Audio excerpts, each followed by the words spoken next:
Hello there, people. Welcome to another episode of Friday Flight. My name is Ray. Thank you so much for joining me here on the new-ish show for Flightcast feedback, listener feedback, if you will. I say new-ish because, as I mentioned last week, I've done this show before. This used to be what I did for Patreon. It was a Patreon exclusive where I would just drink a beer and talk about, random stuff that was going on with respect to movies, TV, and other assorted media.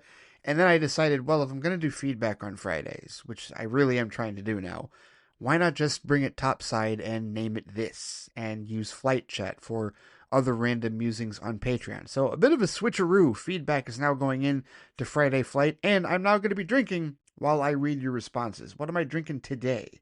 Well, apparently I have Samuel Smith's Organic Chocolate Stout. No relation. At least I don't think there is. Smith's a pretty common last name. But at any rate, a malt beverage with natural flavor added from Samuel Smith's Brewery in Tadcaster, a product of the UK. I got this from Trader Joe's because anybody who's familiar with Trader Joe's, that's one of those places where you can buy a six-pack, you can buy, whatever they've got of their regular, brews that they carry from different breweries in the area, but they also have a mix and match that you can do. This thing's got a whole paragraph on the back of it. Here, briefly, it says, brewed with water from the original brewery well sunk in 1758. The gently roasted organic chocolate malt and real organic cocoa used in this ale impart a delicious, smooth and creamy character, with inviting deep flavors and a delightful finish. This is the perfect marriage of satisfying stout and luxurious chocolate that will lead to smiles and refills. Samuel Smith's brews in traditional coppers, uses stone Yorkshire squares for fermentation, and ships every bottle from the brewery with great pride. 5% alcohol by volume. All right, let's give it a taste here. Bottoms up. Oh, wow. Okay, that is interesting. That's a lot of chocolate. That is a very chocolatey brew. They were not kidding. Like a dark chocolate, right? Like one of the darker. I don't know. Like what's a darker chocolate? Like Godiva or like Gadir or whatever. I forget what they're called, but whatever. Wow. Okay, that is. I don't know. I'm not sure about that one. I'm not I'm big on dark beers. Like I like darker beers, but that might be a little too sweet for me. Interestingly enough, because dark chocolate, like I like chocolate, but I'm more of a milk chocolate person. Truthfully, I don't mess with white chocolate. I don't like that at all. But like darker chocolate, that's more of an acquired taste, in my opinion. You can't always have that. Hmm. Yeah, that is really sweet. That is a really sweet taste. I mean, it's full, right? It's not like airy or light, which is good, but that's just a really sweet dark chocolate taste. I don't know, but it was a good test. It's a good test for this one. It's a bottle. It's glass bottle. That's why you didn't hear like the can or anything, because no, we went full glass on this one. But either way, all right. So that's our stout of choice for the night. I don't think we'll be returning to that one in future episodes of this show, but without further ado, we'll dive headfirst into your listener feedback because we've got quite a bit. I let you all guys know what the feedback deadline was, and a lot of you chimed in and sent your emails in, so that is awesome. And this time, I will not miss the YouTube, Facebook, and Instagram comments as well. So let's dive headfirst into it. We've got a lot to get through. And we begin, as we customarily do, with John R. He's got a couple of emails for this week's episode. He starts with this one that he sent on March 16th called Responding to Last Week and Some Questions. So, responding to the previous episode when this was still Flight Chat. He says, all right, so here's my response to some of last week's emails. Section 1. He says, so why did I make the proposition about the drive-in? And for people who don't remember, the proposition that he made was he wants me to break my streak of seeing all of the MCU films in the theater by seeing the next one in the drive-in. Thunderbolts, I think, if I'm not mistaken, is the next one he wants me to watch in the drive-in. And I didn't understand why he was making that particular distinction, since I don't really make that distinction and have not made that distinction to this point, aside from the fact that it's way more convenient to go to a theater than a drive-in. But he says he thinks a few reasons came to mind. Number one, he says, I recently moved close by to a drive-in, and the experience was nice, he says. Tammy and I saw Looney Tunes the day the Earth blew up, and the humor was actually pretty subversive from what I usually expect from a Looney Tunes cartoon, he says. Almost like Ren and Stimpy.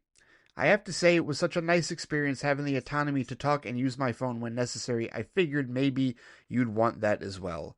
I could see that, but I'll be honest with you. When I'm in a movie theater, I am focused on the movie. So I got the do not disturb on the mobile devices and I put everything away. And it's like, you know what? For the next 2.5, 3 hours, however long I'm in that theater, I am indisposed unless it is an absolute emergency.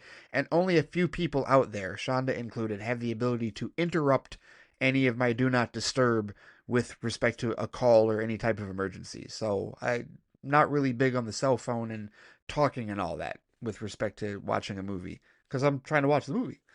But hey, to each their own, it's all subjective. But second point, he said Pepsi products. He says, I don't recall which brand you like more, Coke or Pepsi, but because most movie chains offer Coke products, nowadays most drive-ins seem to counter that by offering Pepsi products. As I've said in the past, I'm not loyal to one brand of soda, but sometimes I do get tired of the same brand over and over again at my theaters. Also, I think they're cheaper too. Large popcorn and large soda at the concessions was only $12, but I think each drive-in is unique to the pricing. Yours might be different. I guess you could look it up. I prefer Coke. I think Pepsi tastes too sweet, and this is going to sound weird, but it tastes like someone poured Raid in it. I know that sounds disgusting, but that's just how I've always thought with respect to Pepsi. So, no, not a fan of that. So, if that is the case and drive ins do not offer Coke products, well, that's a demerit for me because I actually prefer Coke products if I'm going to drink pop at all. I really shouldn't anymore. That's a habit that I definitely need to break, to be honest with you. I drink entirely too much Coca-Cola, but I like the consistency, especially the theater chain that we have up here, Imagine Theaters. They have the Coke dispensers where it's got all the different flavors and you can mix and match. They got vanilla, they got cherry vanilla, they got raspberry. That's where the incident that I had many years ago when we went to go see Mission Impossible Ghost Protocol, and I foolishly drank a raspberry Coke, a big raspberry Coke, in the middle of it and had to use the bathroom twice, which is a no-no when I go to the movie theater. No, no, no, no, no. Absolutely not go to the bathroom before. Hold it through the theater. Do not, unless it's a long movie like, Avengers Endgame or something. No. I do not like leaving in the middle of the movie going. I don't like missing things whatsoever. So, yeah, no more raspberry Coke in the theater. And I try to be very judicious with respect to that, at least for a first viewing. A secondary viewing doesn't matter because I've seen it once already. It is what it is. But yeah, I am more of a Coke person. In fact, really, I don't even like other variants of pop. I don't drink like Mountain Dew or root beer or anything like that, and I don't like Sprite. It's really Coca-Cola or bust. And the different flavors of Coca-Cola, sure, but not anything else. So I guess I'm boring in that regard. I'll go ahead and call myself that. But he says, 3, I would be curious how your experience differs after not having been to a drive-in in such a long time. Like you said, a theater is a theater. It doesn't matter what kind, so you'll be 36-0 for the MCU, whether you go to a drive-in or not. I guess I just think it would be a good asterisk, he says. And 4, for some reason, Thunderbolts tone rather, feels like a drive-in experience. Also, seeing a Superman and Thunderbolts poster inside the concessions was kind of cool too, but it is ultimately up to you. You're only open to it if the drive isn't long. Let me know the film is 2 months away. As of this point right now, John, I think I'm going to stick with theater in that regard. As much as I would like for you, as much as I would love to have you be a patron at patreon.com/theflightcast. Again, the thing is, it's far more convenient, not only for the sake of distance, but also for the sake of time with respect to when I will get to see Thunderbolts. Because remember, I have to review it. Like, it's a show, it's content that I have to do for this network. And more than likely what would happen is I'd either post it on a Saturday or it would take the place of what is now going to be Friday Flight for this feedback show. More than likely the latter, where I will probably watch it and then, I'll still do Friday Flight for feedback, if it falls in the same week. And then I've got I'll do the review that weekend. But that means that I have to see it pretty expediently, like probably right after work. And there are definitely no drive-ins close to where I work. At least not within a legitimate radius in that regard. And I would have to wait until nighttime, obviously. And my schedule is, not one that is conducive for that type of an evening jaunt. Really, in general, to be honest with you, I've actually found myself going to bed earlier, like even on weekends and whatnot. Like not like 8, 9 o'clock, but I'm tired. Like between 10, 11, 12 o'clock, and I naturally am going to bed around that time. So the idea of going to a drive-in theater later, yeah, not so much. I don't think I'll do it for Thunderbolts, but perhaps there is a drive-in experience that I can plan a little bit further ahead for in that regard, and I may try that in that respect. But for right now, I think I'm going to stick to theatrical, traditional theatrical for Thunderbolts, but we'll see how it goes. We've still got another month or two, if you will. But let's get to section 2 of your email. You said, I did also join your Patreon again. Oh, you did join. Oh, all right. You said, I wanted to hear your Patreon Flight Chat episode, although for a second, I just thought it was going to be an uncensored version of this show, LOL. He also says, I've known you for over 8 years and I've always wanted to talk to you on the phone. Would you ever consider downloading Talkatone? It's an app that gives a new second phone number, but you need to have internet with it to use. If you decide to get it, I'll give you my second number. I trust you.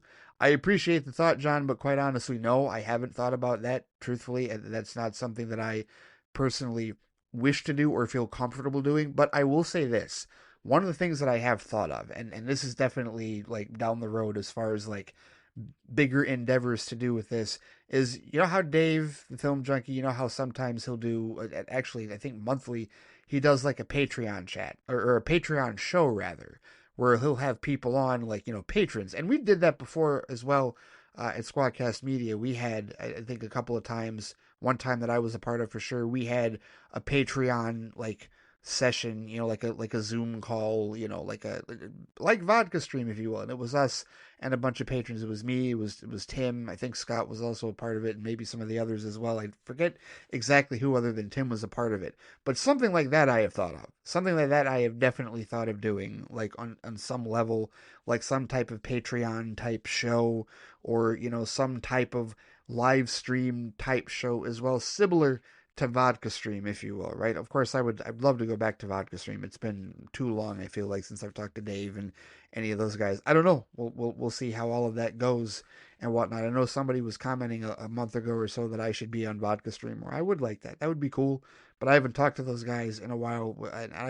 It's been a minute since I've even watched an episode of Vodka Stream because, like I said, my schedule since I got the job that I'm at now just, not that it threw everything out of whack, but it did change things. It changed a lot of things with respect to my time and also like when I have availability and sleeping and all that, you know. So it's stuff that I got to get, you know, there's some ducks that I have to get in a row with that. But yeah, not necessarily a one-on-one thing, John, but definitely like the Patreon conversation and stuff like that. I get what you're saying. It's been a while, and I'm sure that you know, more than a few people would like to have a conversation or a meet and greet and stuff like that. It's not something I've ever really like thought of, but the Patreon thing I've definitely thought of. So I don't want to say that I haven't thought of that at all, but I've definitely thought of it in a different sense, not with a one-on-one, but like with a group conversational setting, if you will, in that regard. But I appreciate the sentiment and the level of trust, good sir. That is appreciated. All right, so section 3 of your first email. You've got questions, 3 questions. Your first question, you said, what was your biggest missed opportunity for meeting a high-profile figure? I'm guessing for you it was when Dave had Zach on the vodka stream, but maybe I'm wrong. No, you're not wrong at all. That was it. That was absolutely it. That time that I was supposed to, like, David sent me the invite, that time that I was absolutely supposed to be on the vodka stream for his unboxing of his Dark Side statue, and I did not get a chance to because I had to work that night, and I stuck to my schedule. But I remember being at work. I will never forget this. Being at work, pulling up that vodka stream, seeing Tim, seeing Dave, seeing Scott unbox the thing in his basement, seeing Ray Porter there, seeing all the other guys, Steve Colbert and everybody, and then to see Zach and Debbie Snyder pop up, and just my heart sank, and I was depressed the whole weekend. Like, that seriously just absolutely like ruined my weekend. And yeah, it is still, you know, I'm sort of over it now, not entirely obviously, but that definitely still is a raw spot as far as missed opportunities. I don't think I've ever had a missed opportunity quite that large ever, and I don't know that I will ever have an opportunity missed quite that badly in that regard. That would have been awesome, but yeah, it did not work out. And of course, I was happy for Scott and everybody else that was involved in it. I certainly had no ill will against any of them. I was really pissed off at my job at the time. It's like, of all the times, for me to get on this schedule again, that I can't be there, right when this is happening, because of, I was working 4 to midnight and I wouldn't get out of work until after midnight. It just really, really, really pissed me off. So no, that's still the biggest missed opportunity, John. There's no question about it. But you said that for you, you said you'd probably say either that time you saw George Lucas at Barnes and Noble, or had to cancel your plans to meet pro wrestler Mick Foley back in 2014. He says, I think Lucas, because I had already met Foley in 2006, but this time it would have been with my friend as he got us tickets to see him, but my girlfriend at the time had a birthday and I couldn't make it. Yeah, the George Lucas, I mean, I'm not a wrestling fan, so I know who Mick Foley is, and I'm familiar with him. But like, yeah, I think the Lucas opportunity is probably a bigger one. I think I'd go with you on that one. Uh, so we both got a couple of them. I got you. Question two. John says, I think going forward, I'm going to ignore box office data analysts like Luis Fernando. I already stopped listening to Mark Hughes, Grace Randolph, and Scott Mendelson. They all do good objective breakdowns, but when it comes to their personal biases, they seem to integrate that into their work. Dan Morell might be the better one because he has more than one interpretation to what something might mean. But oh no, Looney Tunes had an embarrassing opening weekend. And the film cost $15 million to make. At the very least, it'll break even. It wasn't even distributed by Warner Brothers. Why is he deciding to be a dick all of a sudden? Why do any of them randomly decide to be dicks when they're reporting the numbers?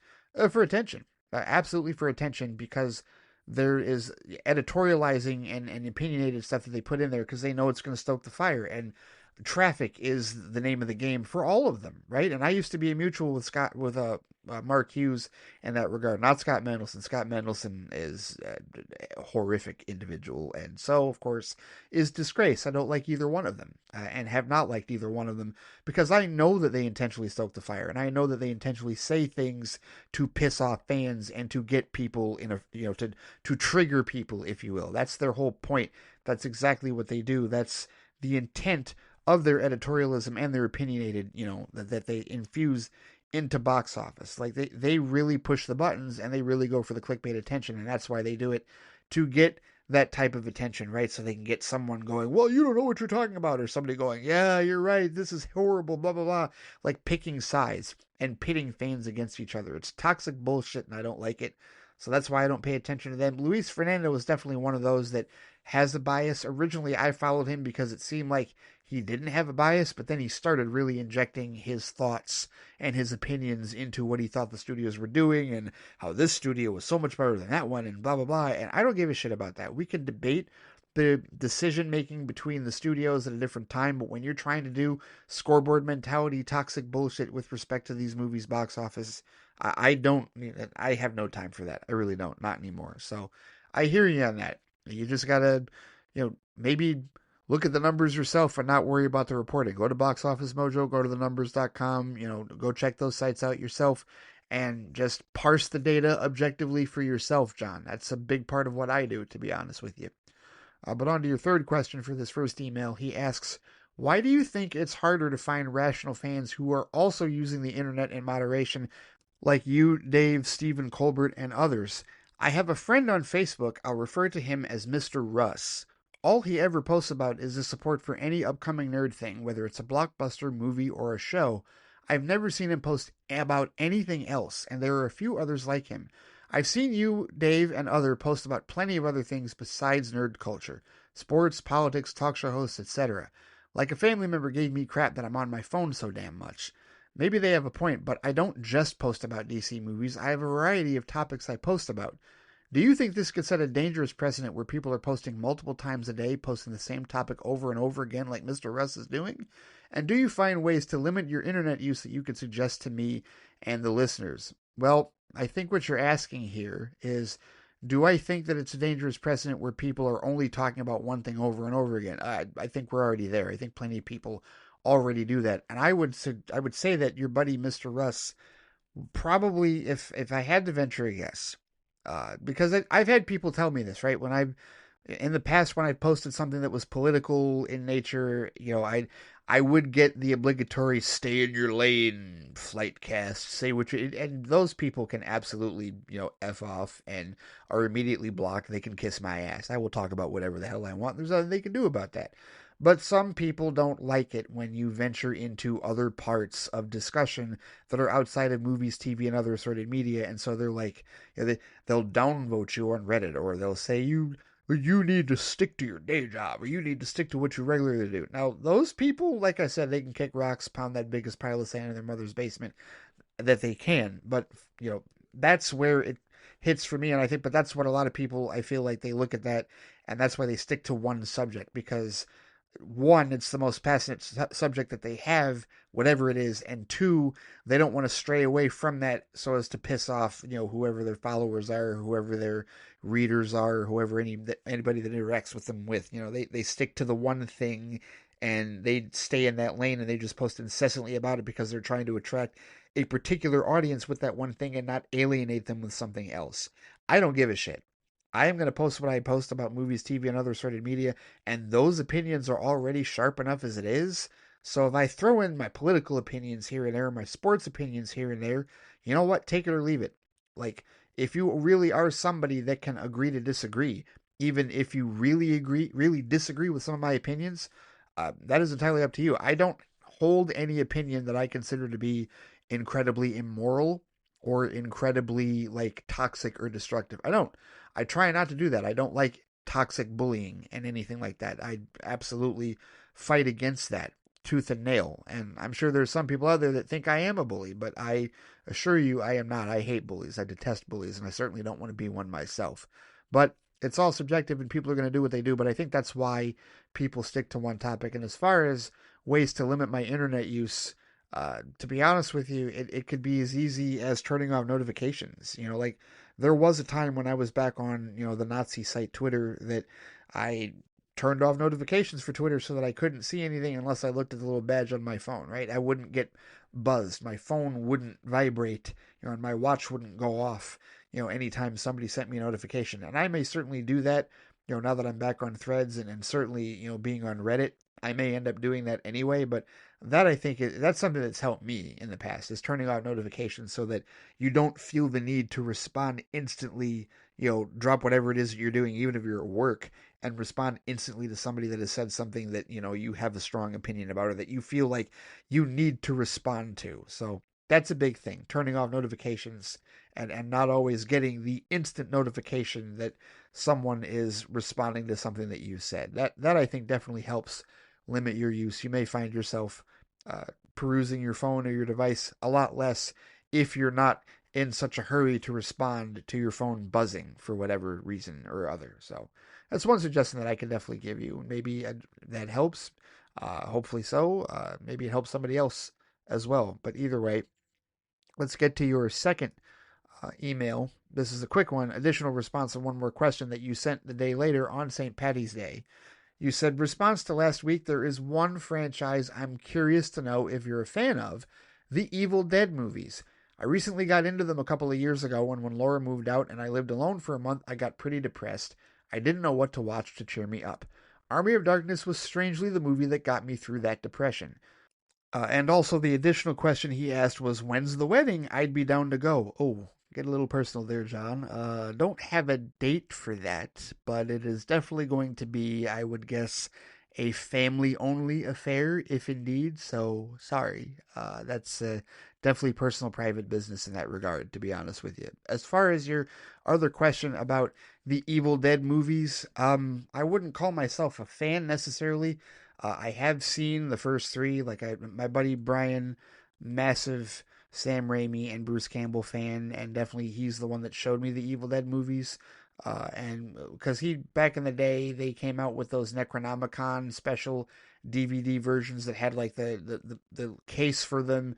It was a paper case, but it was like encased in like this Necronomicon, like it was a Necronomicon book, and they made one for the first two Evil Dead films, and of course, the foam and the plastic rotted away, and who knows what it looks like now, because I doubt that he preserved it. Maybe he did. I don't know, and I'm not even sure how to preserve something like that. But I do like those movies for what they are. I mean, Evil Dead, the first one's straight up horror.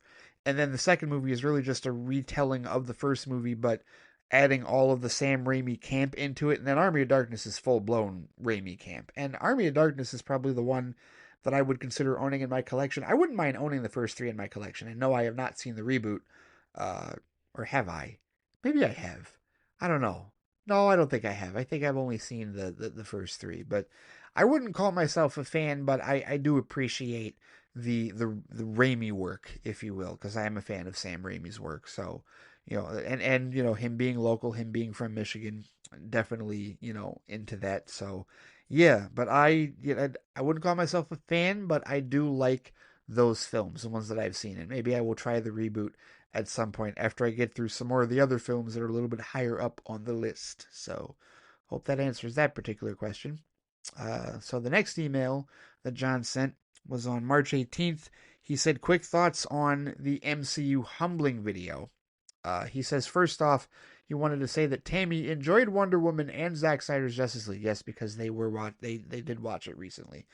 But he said to respond to the MCU humbling that we're finally witnessing. Yes, I did talk about that. Because the MCU is in a very different position. And I mean, even with this Avengers, the Doomsday casting event, I saw so many people posting on threads about where's all the Marvel is dead people now? You're all quiet, STFU. Like it's interesting to see how times have changed and tables have turned, and now Marvel fans are the ones on the defensive saying, "Yeah, they got you to watch the 5 hours of chairs being shown. Marvel is anything but dead, suckers." Da da da. It's real interesting to see that switch. But here's what John had to say. He said, to respond to the MCU humbling that we're finally witnessing, I think eventually most zealot and tribalist fans become closer to how the general audience behaves, whether it takes 5 years or 50 years. We can't all be perpetually entrenched with this obsession of quality of escapist entertainment in the grand scheme of things. It's first world problems when it comes to how much money these films make, or even how studios make the films, he says. Like, am I really going to care if Warner Brothers stops using the Looney Tunes to market their brand when and if I'm 70? I don't think I would have the time or energy to. I'm being picky about when and how I see movies and shows going forward. Honestly, being so close to a drive-in is probably more relaxing to me, especially when you have a luxury car, than dealing with finding parking, what food I bring or buy, also whether or not I make noise, he says. My mom really wants me to try watching Ted Lasso. I haven't had the desire to at the moment.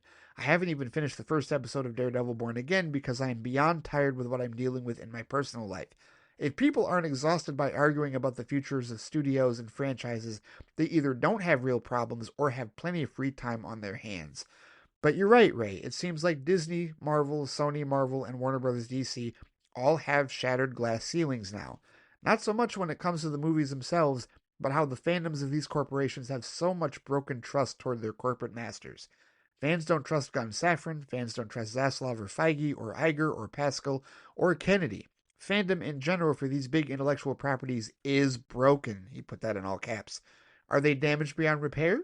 There's no way of knowing until we see how Superman, Spider-Man, Avengers, Batman, and others do for the studios, but perhaps I shall end with this little anecdote from a film that turns 9 years old when the best FC hits. Oh yes, I do enjoy this. He says, there was a time above, a time before. There were perfect things, diamond absolutes. But things fall, things on earth, and what falls is fallen. The dream took me to the light, a beautiful lie. And that, of course, is Bruce Wayne's monologue. And I think that light is in the dream. They took me to the light, a beautiful lie. But that, of course, is from Batman v Superman: Dawn of Justice. Bruce Wayne's inner monologue, as we see for the umpteenth time the death of the Waynes are redone in very poetic and operatic fashion at the beginning of that film. And just reading that just further reminds me how out to lunch people are when they talk about how the writing for that movie was awful. And no, you didn't like it. You didn't like the writing, and it's fine to say that you didn't like the writing, but calling it bad writing, yeah, I don't think you know what writing is. I don't think you know what good writing is if you think that was bad writing. But hey, it's all subjective. That is their business. Yes, BVS is 9 years old, and it lives rent-free in the heads of the haters, and there's nothing they can do about it. Every time they grouse about it, every time they complain, they extend the life of that movie another 10 years. So, once again, happy anniversary, because I did do an episode of that over on Patreon the other day. Happy anniversary to that diamond absolute of a film. No doubt about it. Thank you for that, John. With respect to those words, I hear you. With respect to fandoms, we'll see how broken they are and how splintered they turn out to be. Will the Snyder cultists, break away from their hatred of Gunn and, start to try and be happy as they get older? Will they, stick to their guns, or will they just drop off and ditch DC altogether? That might be the best thing, truthfully, for them and us. If they just leave the fandom and never return, that'd be great, Just look at them like Scar looked at Simba. Run away, cultists. Run away and never return. That'd be great. That'd be awesome, to be honest with you. Let's see. Next email from John. Yeah, he sent a couple. Here's one he sent with some pictures on March 24th, so just a couple of days ago. A bonus, he said, because he says he got back into cosplaying again for the first time in 2024 after like a 3-year hiatus, and now again this year for a festival in my hometown, he says. I'm the skeleton dude with the afro, plus on the right is my girlfriend Tammy and my 1.5 years best friend Omid, who's in the straw hat, who politically you guys are in perfect sync with. Oh, all right. Well, good to know that. Yes, John and I have had a few political talks outside of this particular realm.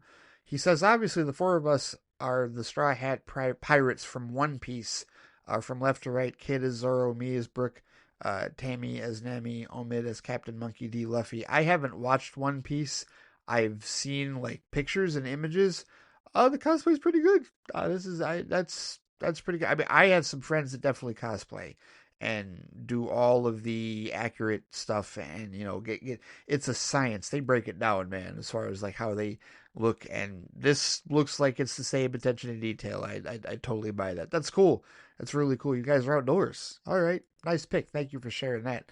But he had another comment. He said, I don't need to comment on the box office anymore, Snow White, Looney Tunes, or otherwise. To make another BVS quote, we know better now, don't we? Well, yes, of course we do. And, I talked about the Looney Tunes thing I wasn't paying much attention to, but the Snow White thing, I've talked about that. Anybody out there still claiming that it has anything to do with the controversies surrounding either Rachel Zegler or Gal Gadot, or how the film was changed from the original, out to lunch. Snow White is not a popular Disney princess. That's the long and short of it. She's not a popular Disney princess. She's not in anybody's top 5 or even top 10 as far as Disney princesses or Disney movies, and people are just not interested in seeing it. And that's why they didn't go see it. And that's why they're not seeing it. So Disney, as far as I'm concerned, spent $250 million on the wrong bet. They put that into the wrong movie. They should have found another movie in the wheelhouse of millennials and Gen Z that we grew up with to remake. Like Aladdin, like The Little Mermaid, like The Lion King in that regard. So whatever. It's just it's a mistake. It's misguided on Disney's part. It has nothing to do with all the stupid controversies. No doubt about it. So thank you, John, for the emails this week. Greatly appreciate the feedback. As always, good sir, looking forward to more from you on the next episode of Friday Flight. So next up, we've got a YouTube comment. That's right, a YouTube comment on March 18th from one Trevor Thompson. He left this on the episode We Have Come Full Circle with the MCU, which goes into what we were talking about in terms of the humbling that the MCU fan base is definitely in the middle of. And Trevor, I want to say, and I feel like that particular name sounds familiar. He may have commented on the show before. I don't know, but either way, I got the notification of his comment, but he also sent it in email form in case I missed it. But no, Trevor, I'm going to read the comment as you read it as you wrote it rather on YouTube. Thank you for this. Let's get into it. Trev says, it's becoming more apparent as time goes on that certain MCU fans only ever cared about the franchise because it was a hype machine, and they wanted to be a part of that pop culture conversation. When it no longer feeds this conversation, he says, it's no longer of interest and therefore bad. The Sony and Fox Marvel movies featured a similar predicament because they were outsiders. I myself, he says, was put off by the sheer volume of content with the Disney Plus shows added into the equation following Endgame. However, No Way Home, Deadpool and Wolverine, and now Brave New World slowly got me back into the franchise, and I wanted to catch up. I did, he says, just with movies at least, and discovered that the Disney Plus shows weren't as required viewing as I had been led to believe. More or less, They serve as DLC, downloadable content, to the main features if you want to know more about certain things, like what's Kamala Khan's story, or what did happen at this Westview they mentioned in Multiverse of Madness, etc., etc. Happy to say, the vast majority of these are still great, and the real problem with Marvel isn't necessarily a quality or, God help us, culture war issue, but more so the aimless nature these multiverse saga projects have had outside of legacy cameos and incursions, the ramifications of which we're still waiting to find out. Anyways, thank you for being a voice of reason in our overly biased knee jerk discourse environment. Your mantra of it's all subjective has never been forgotten, and it stays with me to this day. Well, thank you, Trevor. I appreciate the kind words with respect to that. And yeah, it's all subjective. Seriously, that is a way of life in many ways, and that will get you through a lot of this bullshit that these fans and these triggering people and these trolls just want to drag us all into. And I couldn't agree with you more with respect to, what the real issue is with Marvel, and I'm a completionist, so I'm somebody that, it does stick in my craw that I haven't watched Echo, that I haven't watched Agatha all along, that I didn't finish Hawkeye, that I haven't finished She-Hulk, or that I haven't watched She-Hulk at all, right? Like, there's some connective tissue and context that I would like, and no, obviously it's not critical for me to watch any of those shows, but I want to watch them just for completionist sake. But you don't have to, and people shouldn't have to feel that way. The general audience, as I've mentioned before, does not care about continuity with respect to that. They will go see whatever movies they enjoy and they will leave it at that. I know people that have seen Endgame and didn't see Infinity War beforehand. I've known people that have done the reverse. They don't care what kind of cliffhangers Marvel leaves them on that would bother the hell out of us. So they treat it very differently. And in many ways, I kind of wish I had their innocence so that it wasn't so pressurized with respect to this. But if it weren't so pressurized, then I wouldn't have the passion. I wouldn't even do a show like this. So in many ways, I'm grateful for that type of nerdity, if you will. But I got to keep it measured. And I feel like there are too many fans out there that don't keep it measured and don't understand it's all subjective. So they want to find all these easy button reasons like, oh, well, the quality is clearly dipped. And if you can't see that, then you're blind. I've seen some morons on Reddit post that, oh, clearly Marvel is failing now because their quality has degraded. No, you just don't like what they're doing. And the irony of this, Trevor, is that the reason they don't like what Marvel is doing is precisely what you said. Not because it's a culture war issue, not because it's a quality issue, but because there has been an aimless nature with the Multiverse Saga projects. An aimless nature that I myself have embraced because after 3 full phases and over 10 years of the Infinity Saga, I was okay with standalone projects. I was, and I largely have been in that regard. I didn't need another Infinity Saga. I didn't need the Multiverse Saga to be that. However, it is clear that a lot of fans want that direction. They want that structure, and they haven't been getting it. We have not been getting that structure, and there's a good and a bad to that, right? Because there are fans that hate that there's no structure, and there are fans like me that are okay with there not being a structure, and whatever structure they decide to give it, I'm open to that. And also the Jonathan Majors thing, that's the real reason I feel like some people are pissed about the Jonathan Majors situation going the way it did. They want to get sanctimonious and say, well, if Ezra Miller could keep their job on The Flash, even though they don't say they love to misgender Ezra Miller because they're assholes like that. But they say, if Ezra Miller can keep their job on The Flash, I don't understand why Jonathan Majors couldn't keep his job with the multiverse. Because Disney's not the same as Warner Brothers, and quite frankly, DC Films was a train wreck, and at that late stage, they just want to get the movie out, and they did, and nothing's going to come of it at this point. The DCU is restarting everything, so it doesn't matter.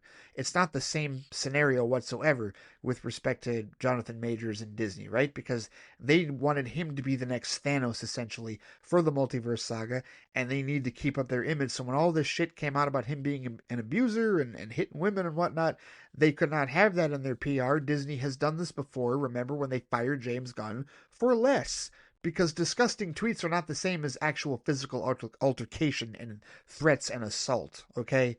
So that's why that happened. But the real reason that they're upset about it, Trevor, I suspect, is because they really don't like that the direction was taken away. They had a direction that they were clearly going to go under with the Multiverse Saga, and the Jonathan Majors thing changed that, and now they've pivoted, and it's taken them a while to figure out what their pivot is going to be, but now they know what it is, and now we'll see if they do steer us into a direction that will lead us straight into Doomsday and Secret Wars. Perhaps they will. A lot of people out there are making assumptions. A lot of people out there are making predictions and suggestions on what they think the MCU was going to do. I am refraining from that because I do not want to set myself up for disappointment.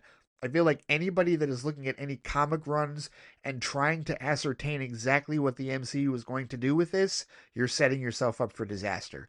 Personal, subjective disaster. Because odds are they may take elements from the run that you're talking about, but odds are they're going to treat their Earth as differently as they have for the last 17 years, and they're going to come up with their own idea, and part of it is going to piss you off. Not you, Trevor, but anybody else that, is really looking for this particular part of the comic to be adapted or that particular part of the comic to be adapted. You set yourself up for failure on that one when they decide to do their own thing, because creative freedom is a real thing that they should be afforded in that regard, in my opinion, with respect to the art form. Not everything needs to be a straight adaptation. In fact, a lot of things don't need to be a straight adaptation at all, because all comic book movies are Elseworlds.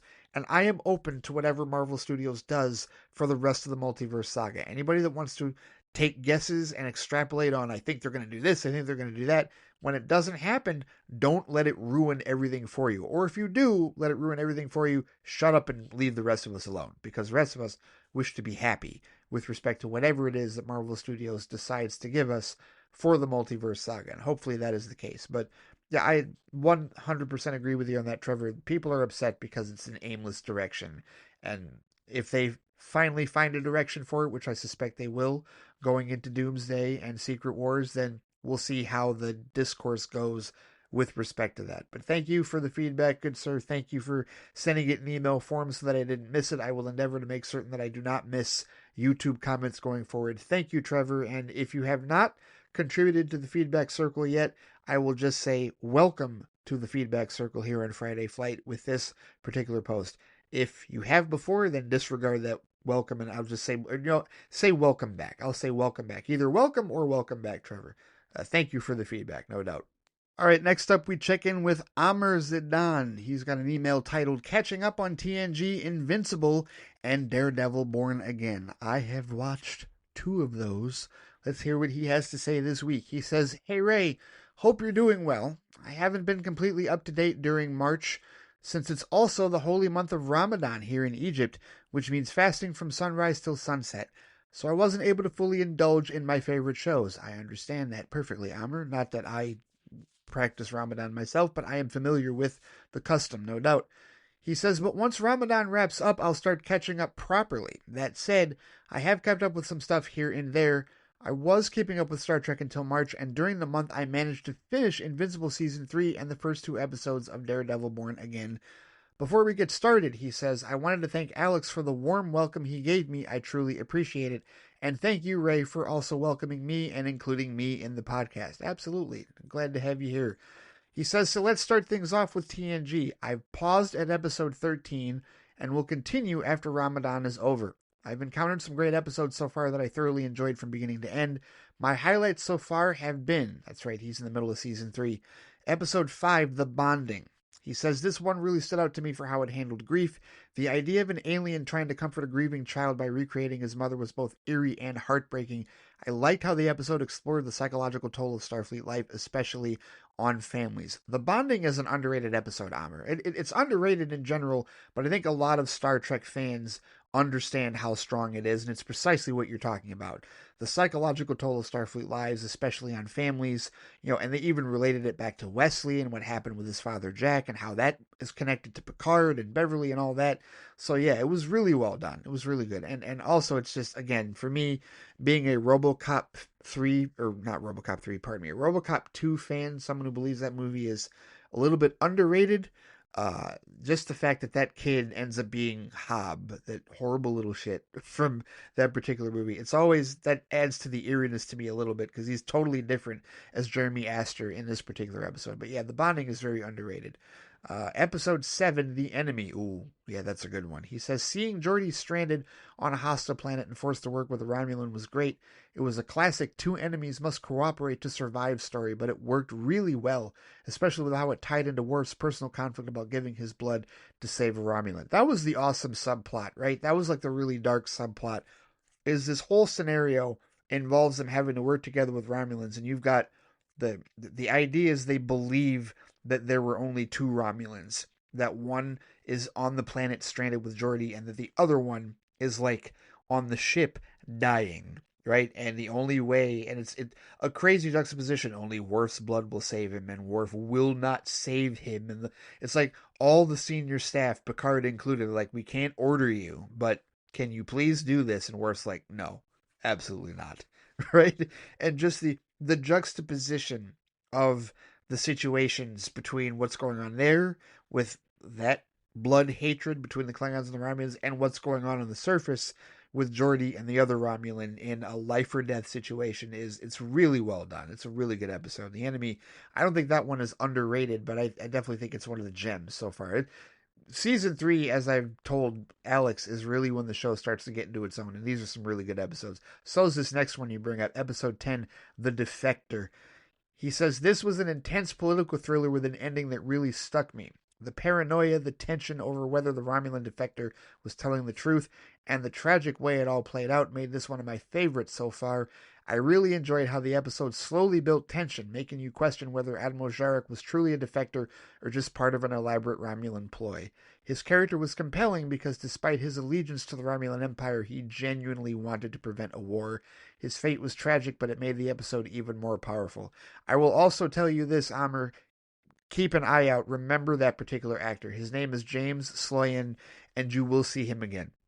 Obviously not as Admiral Jarek, but you will see him again in this show, and if you decide to go into other Star Trek shows, you will see him again. He is a Star Trek veteran, and he does a fantastic job with all of his character roles that he plays. This is one of them. This, I think, is the first one that he played. He's very, very good. Yeah, The Defector is a fantastically tense episode with a great ending. Heartbreaking, but great ending. Episode 12, The High Ground, he says. The themes of political conflict and terrorism were handled in a way that felt surprisingly bold for TNG, he says. The moral ambiguity of the situation made it an episode that lingered in my mind after watching. This episode is another example of TNG being ahead of its time, not just for its bold take on political conflict, but also for how eerily relevant it feels today, especially in light of the ongoing Palestine-Israel conflict. I don't want to stir up a political controversy on the show, but I couldn't help but notice the strong parallels. The way the episode explores the perspective of an oppressed group fighting for independence, the ethical dilemmas surrounding their methods, and how the Federation tries to remain neutral all feel like they could be ripped from real-world headlines. As an Arab Muslim from Egypt, it hit a little too close to home, making the episode even more impactful for me, he says. It's fascinating and a little unsettling how a TNG episode from decades ago can still resonate so strongly with modern events. Amr, right? Everything you just described is literally the heart of Star Trek. It is the heart of this franchise. And, I can go back to episodes of the original series that the themes, the political themes and the social subtext and whatnot that are present in those 3 seasons from 1966 to 1968 are still relevant today in 2025. Even more so maybe today than they were even then. Well, maybe not. But either way, this stuff doesn't go away. And with what you're talking about in terms of the Palestine-Israel conflict, you know as well as I do that conflict is generations old. It goes well beyond even our most recent ancestors, if you will. That is a long time conflict between those two. You know as well as I do. You know better than I do because you were, in the middle of that, being an Arab Muslim yourself. And that's why it remains relevant. So when an episode like The High Ground was made in the 1980s, the mid to late 80s, like it was still actually early 90s, it was still like reflective of that particular conflict because it was happening then, right? This is not a new thing that we're seeing with Palestine and Israel. This is a centuries old conflict that is happening, a holy war, if you will. And yeah, I mean, it is sad. I agree with you. It is chilling and that and unsettling, actually more than a little unsettling, I would say, and how relevant it is today and how it still resonates so strongly with how things are going on, because it just tells you that not a whole lot has changed with respect to that particular scenario. And I think a lot of us, whatever side you're on, wish that it had changed, wish that it did change. But yeah, The High Ground is very, very relevant, and I would even suggest people out there, if they want a good allegory for the situation, watch that episode, most certainly. If you, in a nutshell, without getting into the nuts and bolts and the details of the conflict, The High Ground, I think, does do a good job of giving you a strong allegory. But again, Amr, that's Star Trek. That is, Star Trek does that in spades. You know, there's an entire Star Trek film, Star Trek 6: The Undiscovered Country, that is about the fall of the Berlin Wall. It is arguably the strongest allegory in the franchise's history. That entire film is about the fall of the Berlin Wall because the Klingons were always designed as a metaphor for the Soviet Union, and Starfleet Command was a metaphor for the United States of America. And Star Trek 6 is about how, after a massive disaster, a massive ecological disaster on one of their planets, Praxis, leads to an explosion that was caused by overmining and insufficient safety precautions, and they will deplete their supply of oxygen in 50 Earth years, and due to their enormous military budget, the Klingon Empire does not have the resources with which to combat the catastrophe, so their chancellor has to call for peace because they can't support the catastrophe on their own, and that is what leads to the Kittimer Accords, which is what you're seeing the end result of in TNG, where the Federation and the Klingons are allies. That is the allegory for Russia and the U.S. after the fall of the Berlin Wall. Now, obviously, U.S.-Russian tensions are higher now as a result of Vladimir Putin being in charge, not to get too social political here, but just giving you an idea that this is Star Trek's DNA, Amr. This is what the franchise does. This is what the franchise has always done since 1966. That's why if anybody ever goes, when did Star Trek get so woke? The answer, objectively so, is September 8th, 1966. Star Trek is one of the most woke shows in existence, period. It might be the definition of woke with respect to a television series, right? Only franchise that might be more woke than Star Trek is the X-Men, for similar reasons in that regard. So get ready for a lot more episodes that may hit close to home with respect to current events in that regard, Amr. Just giving you a heads up on that. This is what this show does better than most, as far as I'm concerned. But the last episode you want to talk about was episode 13 of season 3, Deja Q. You said Q episodes are always fun, but this one took things in a different direction by stripping him of his powers. Watching him struggle with being human was both hilarious and strangely compelling. Also, his dynamic with Data in this episode was really enjoyable. Yes, Deja Q is one of the more enjoyable Q episodes because it does put him in a very different perspective, and he is forced to reconcile with the dangers of being human, not just because he's mortal, but also because of everybody he's pissed off in the galaxy that comes for him, right? Like the Calamarain, like that whole subplot, and certainly the way that Guinan reacts to him, all of that was just, it was humorous and it was entertaining, but it was also very, like, insightful and a very delicious way of taking that character in a very different direction for that particular episode. So yeah, I'm with you on that one. Yeah, you got some gems here, Amr. All of these are some very strong episodes. And this is what I'm talking about when I talk about season 3 really coming into its own for the show. This is really where it started to get really, really good in a hurry for the rest of the series. But moving on, he says, I've also caught up on Invincible season 3. He says, I finished the season starting with episode 5, and while I originally thought it was heading it toward a Civil War type conflict, it ended up going in a completely different direction. I don't want to go into spoiler territory since I know you're behind, but man, the last 2 episodes were intense. I have heard that, Amr, without spoilers.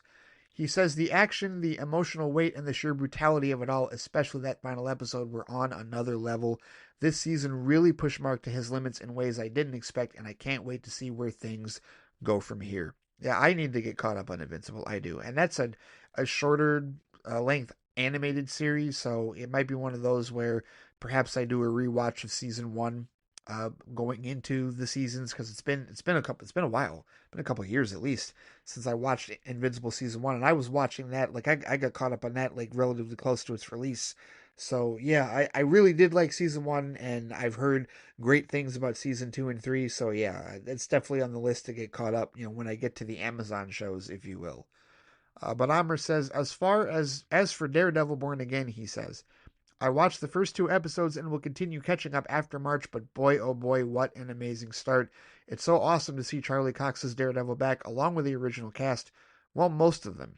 I'm still recovering from what happened. I'll keep it vague to avoid spoilers. Oh, we're in spoiler-free territory as far as Daredevil Born Again, and, because I've been doing the weekly recap episodes of FLITE Box on Wednesdays, and we're up through episode 6 at this point, so we got 3 episodes left. So if you want to talk spoilers about Born Again, go ahead and feel free. That one we will remain current on, and I'll give the spoiler warnings for anybody that hasn't seen it yet, because I am keeping up with that one for sure. And man, you were on a cliffhanger. My goodness. Wow. That if you stopped at episode 2 and you haven't gone back, wow, I cannot wait for you to watch just the next 4 episodes after that.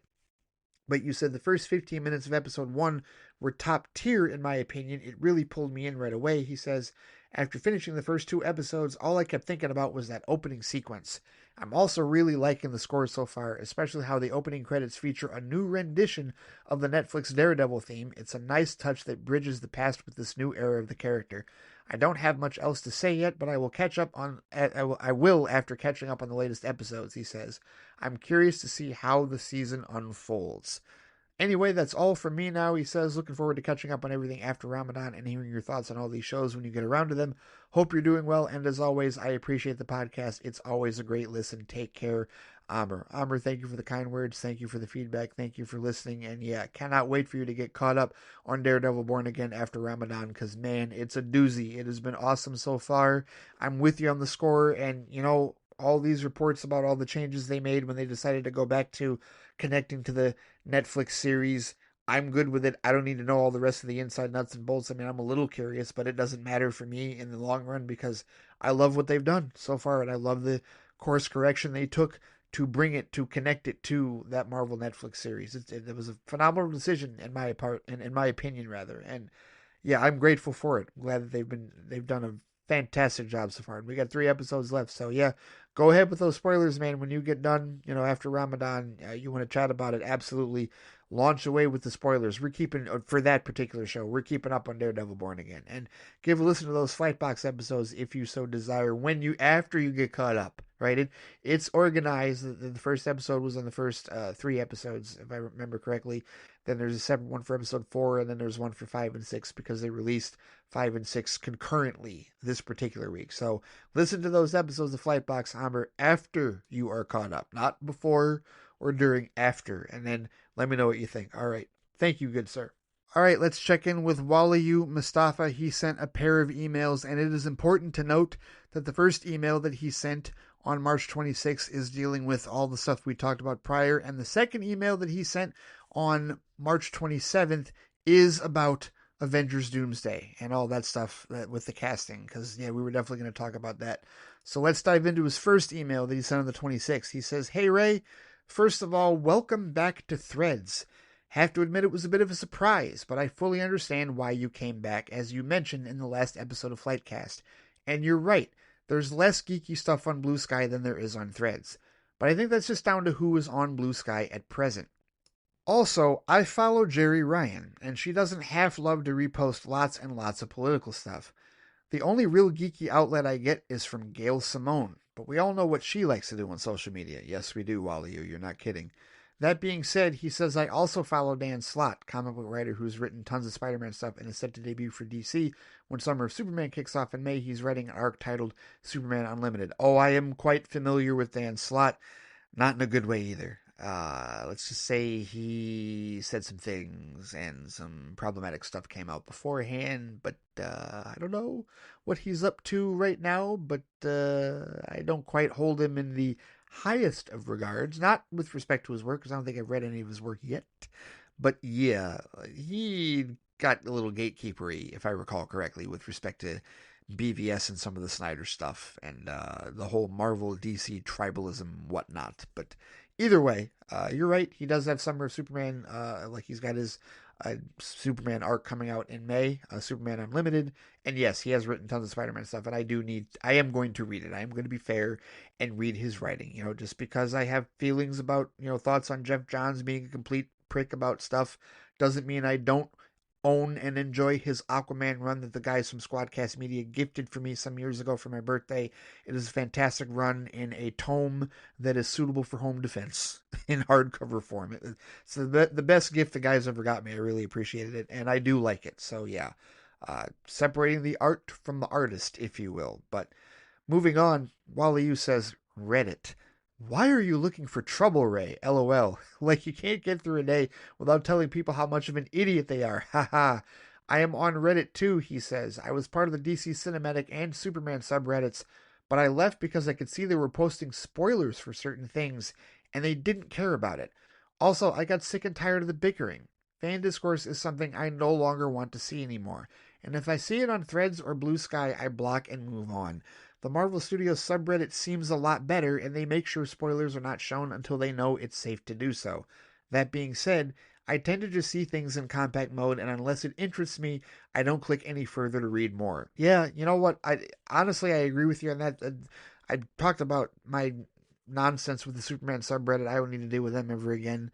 The DC Cinematic Reddit I am still a part of and haven't had any issues with them, but I do agree with you that the Marvel subreddit seems a lot more peaceful and definitely better with spoiler warnings in that regard. I haven't been massively spoiled on anything yet in the DC Cinematic subreddit, but the Marvel one they've got warnings, and that is part of their policy with respect to being careful with discussion about any Marvel projects that we're watching or that are currently in the hopper. So I'm with you on that. I do like that subreddit at this point. I've had some good conversations and had some a lot of good upvotes from people in the Marvel subreddit, especially when I have presented them my full-throated defense of the MCU from all the haters that are calling it the mid-cinematic universe or worse in that regard. Can you believe it, Wally, that we've come full circle? Like I said in 198, we have come full circle with the MCU, no doubt. But he says, and to add to your words about Scooper Madness, I no longer care for them. He says, if I see someone repost anything Scooper Madness, that page gets blocked. Not the person who shared it because they don't know any better. One thing I saw someone share was that Henry Cavill is going to play Wolverine in the MCU. Now look, he did really well as the Cavalrine in Deadpool and Wolverine, and I am not saying he shouldn't play him. But until Feige and Marvel Studios themselves have said something, stop believing these idiots. Yes, absolutely, Wally. You would echo those thoughts. You know I do. He says, as I said on Threads, I was very surprised to learn that the horror franchise you were talking about was Hellraiser. Did not expect that at all. I thought it would be The Omen or maybe even Psycho. I've never seen any of the Hellraiser movies, as I know they will give me nightmares till my dying day. That being said, the remake still intrigues me. I have no idea why. I'll pass on listening to your review about them until I decide to brave them. Maybe one day, maybe never, more than likely never. Yeah, definitely never. Yeah, it's not for everybody, Wally. And I'm not even trying to say like I have this incredibly strong stomach for horror because I'm the dude that has nightmares about being trapped in a building filled with face huggers from aliens, right? I'm that person. But yet, when it comes to Event Horizon or Hellraiser, I can watch those and be like, yeah, well, these aren't scary. They're disturbing. Extremely disturbing, but they're not scary. And for people who don't know what we're talking about here, I recently reviewed the Hellraiser Quartet of Torment, which is a set released from Arrow Video. It's the first 4 Hellraiser films, the ones that were theatrically released in quartet form in a really awesome packaging, a digipack that was on sale a couple of months ago. And I was told that Hellraiser was basically the inspiration for Event Horizon, and that Event Horizon, my favorite horror movie, is like Hellraiser in space. And I have some thoughts on that because I watched the 4K remasters of the first 4 Hellraiser films, and I did give a full review at patreon.com/theflightcast under the Flight review. I reviewed all 4 films, and I have my thoughts and what I think about the Event Horizon comparison. If you are so inclined, you can go to patreon.com/theflightcast, sign up to be a flight officer, and listen to that. If you are already a patron and you're curious about my thoughts on it, you can go ahead and listen to that as well. Wally has been a very loyal patron, and I thank him for that, no doubt. That's what he's talking about with respect to the review. So, with that in mind, let's move on. He says, we went to see Snow White yesterday. Oh, here we go. He says it was a baby screening, yet Estelle was really unsettled throughout the movie. She eventually fell asleep during the last 30 minutes or so. The movie itself wasn't too bad, he says. Certainly nothing to write home about. I have to say, though, Gal Gadot playing the evil queen was interesting. If she ever gets to play a villain in another movie down the road, I think she will do really well. But you can tell she had a lot of fun playing the evil queen. Rachel Zegler did really well as Snow White. I'm sure you've heard that people have been boycotting this movie because of Gal being Israeli. At the end of the day, you're not boycotting the movie because of her. You're boycotting it for everyone else who was involved in the movie. One of those people happens to be one of my sisters. Oh, and of course, the other reason people are boycotting is because Rachel isn't Caucasian. Give me a break.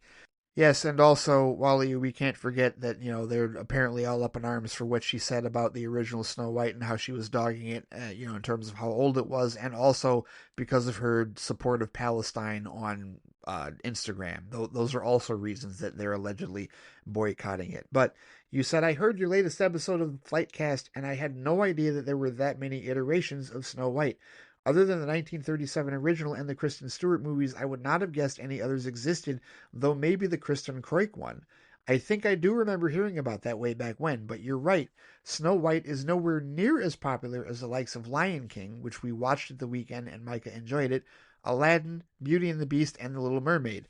So yeah, those nerd MAGA idiots need to shut the F up and go outside and touch grass once in a while, especially since they have no intention of watching the movie, like ever. No, they never did, and their faux outrage and controversy has absolutely nothing to do with the underperformance of Snow White. The general audience, Snow White is not on their list of popularity. With respect to Disney princesses or Disney movies, that's the issue. Not any of these silly, stupid, surface level, culture war controversies. No, it's not even because Gaul's Israeli, and that was something that really bugged me today.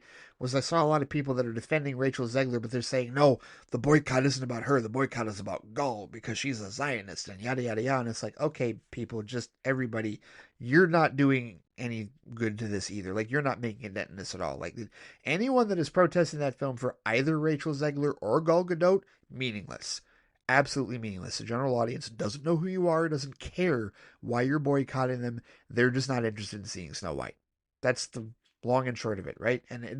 I'm almost ready to say that that's subjectively the case in this regard. It really, the only reason I can't is because I don't have like definitive data numbers. Like if we could poll people and be like, why didn't you see Snow White?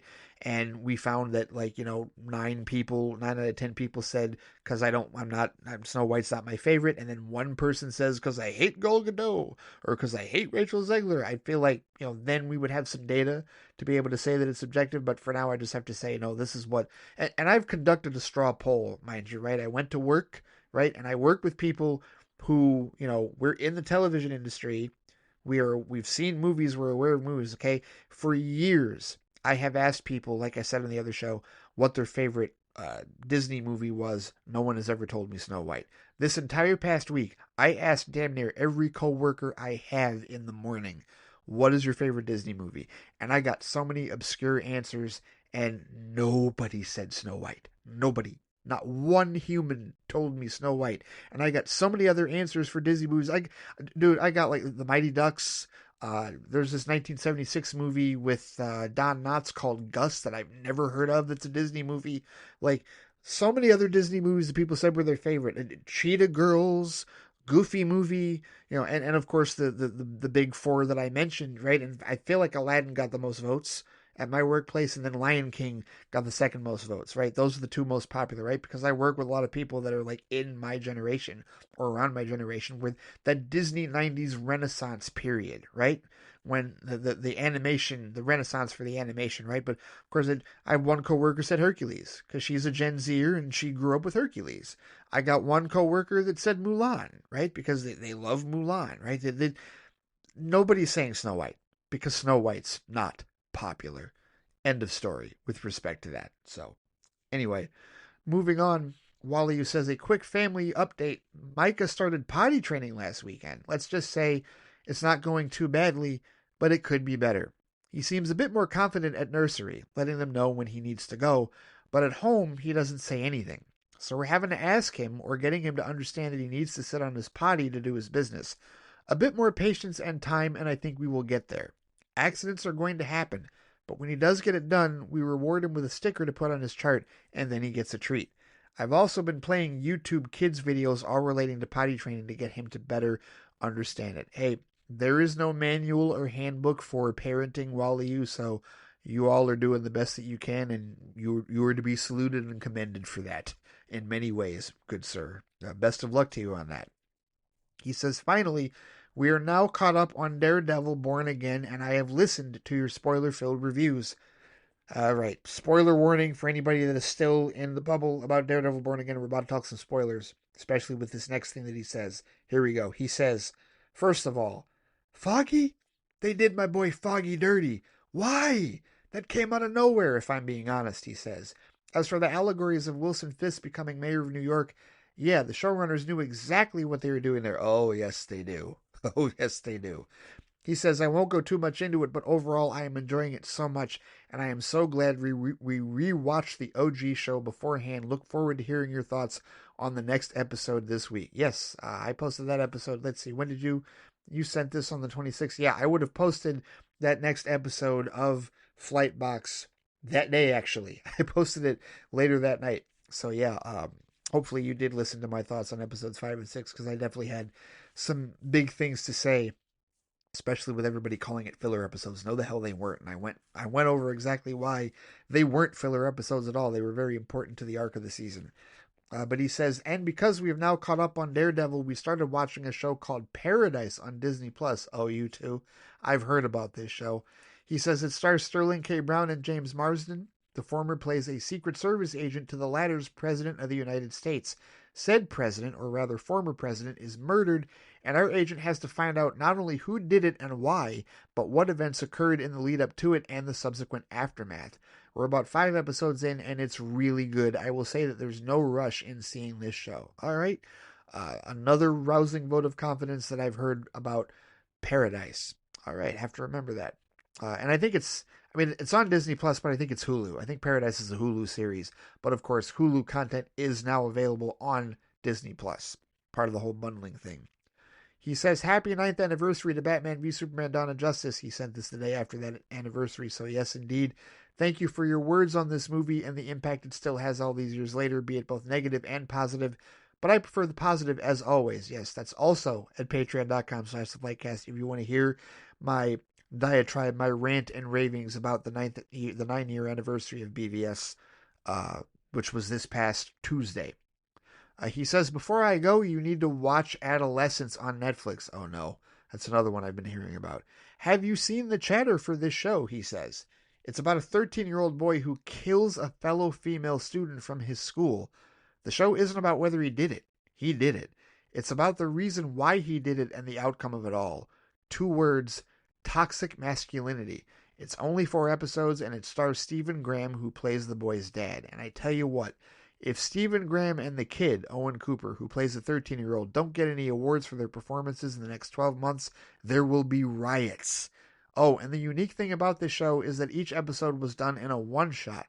I would also recommend a film Steven has done called Boiling Point, also done as a one-shot. Oh, so I didn't know that that was the premise of Adolescence. I was just told that it was heavy. But that being the premise, oh my goodness. Okay.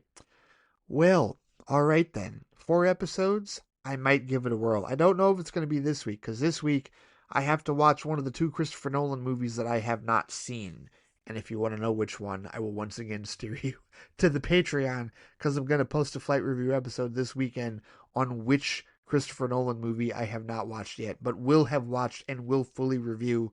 So you got to go down the list of Christopher Nolan's films and figure out which ones I may have not seen. If any of you say the Dark Knight trilogy, you should be ashamed. Of course I've seen I own the Dark Knight trilogy. No. And you know I own Oppenheimer, because I think I've told that story before. If I haven't, I will tell it at a later date. And there's a couple of other Christopher Nolan movies that I own. I don't own all of them, but I own a lot of them. And as it is, the 2 movies of his that I have not watched, I also own. I just haven't watched either of them. But I'm going to review one of them this weekend on Patreon. So just a heads up on that, Wally, as well for you. But yeah, Adolescence, adding that to my list. Yep. All right, 4 episodes. I'll give it a whirl in the not too distant future and probably give some thoughts on that as well. It sounds heavy. It sounds really heavy. I did not know that was the premise for it. My goodness. All right. Well, but I do like Stephen Graham. Stephen Graham is a good actor. But that is up for Wally U's first email that he sent on the 26th. And then he sent an email just yesterday. Actually, today, pardon me, called Doom is Coming. And he says, the cast has been revealed for Avengers Doomsday and it has begun production. I have to say, what a way for Marvel to reveal who is going to appear in it and who isn't. He says, I was amazed to see the names of Kelsey Grammer, Sir Patrick Stewart, Sir Ian McKellen, Alan Cumming, Rebecca Romaine, and James Marsden appear. As for whose names we didn't see, we may just get some cameo appearances, or maybe shock surprises, or not so shocked rather, if we are speculating. Who knows? I have seen people complain about the likes of Iman Vellani, Haley Steinfeld, and Elizabeth Olsen not being part of the cast. We don't know the story yet, and things could still change between now and release day. He said it was rather painful waiting for the full cast to be released. A total of 5.5 hours it took for them to be revealed, and to see RDJ walk in, sit in his chair, then get up and just make a gesture as if to say, "Here you go." Not bad, Marvel, not bad. Now we wait to see what is speculated in terms of the storylines, the themes, and the tones, the likely scenarios that could occur, and of course, how the costumes will look and such. Me? Just let me know when the first trailer arrives, he says. I'll do my best to avoid everything else until release day.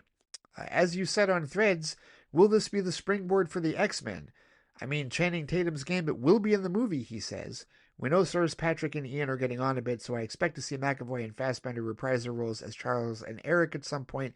Maybe Edie Gathegi will be redeemed as Darwin. At this point, the possibilities are endless when dealing with a multiverse. Anyway, I will wait and see what transpires. All right, so the rest of your email is about Daredevil, so let me just address what you said with respect to Avengers Doomsday. First of all, the event itself, I mean, Marvel holding their fans hostage for 5.5 hours and basically proving to all the haters, yeah, we can still hype up.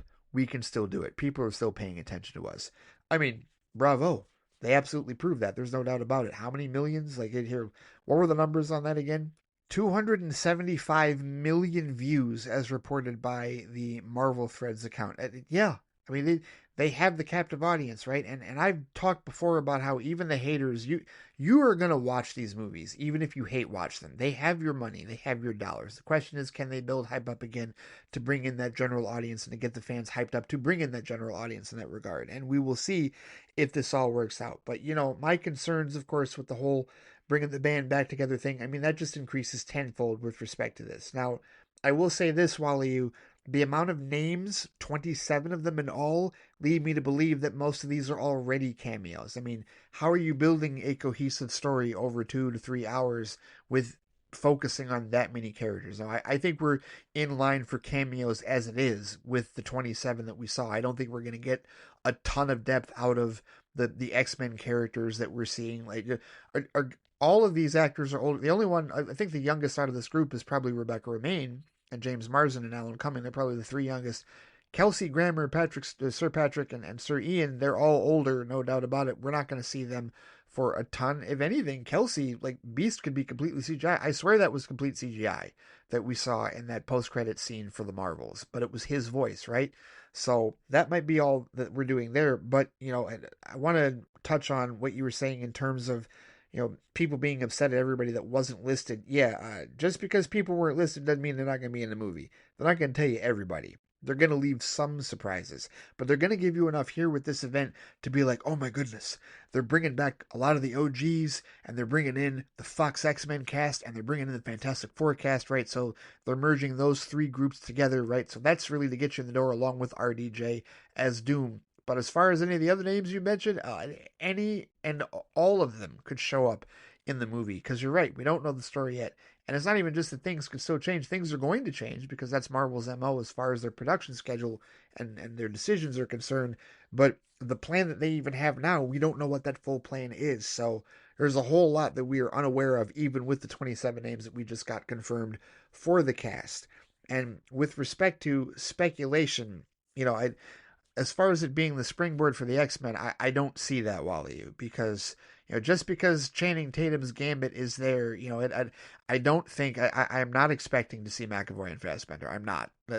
As far as it sounds like you're suggesting that they're going to take the newer X-Men cast, from Fox X-Men, and that's going to be the MCU X-Men cast. I do not expect that, and if I do, I'll be a little disappointed in that, a little, because. Here's the thing. Let's say that you're right.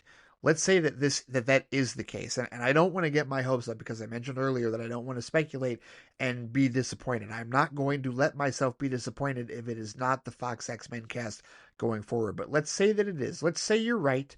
And let's say that McAvoy and Fassbender do show up.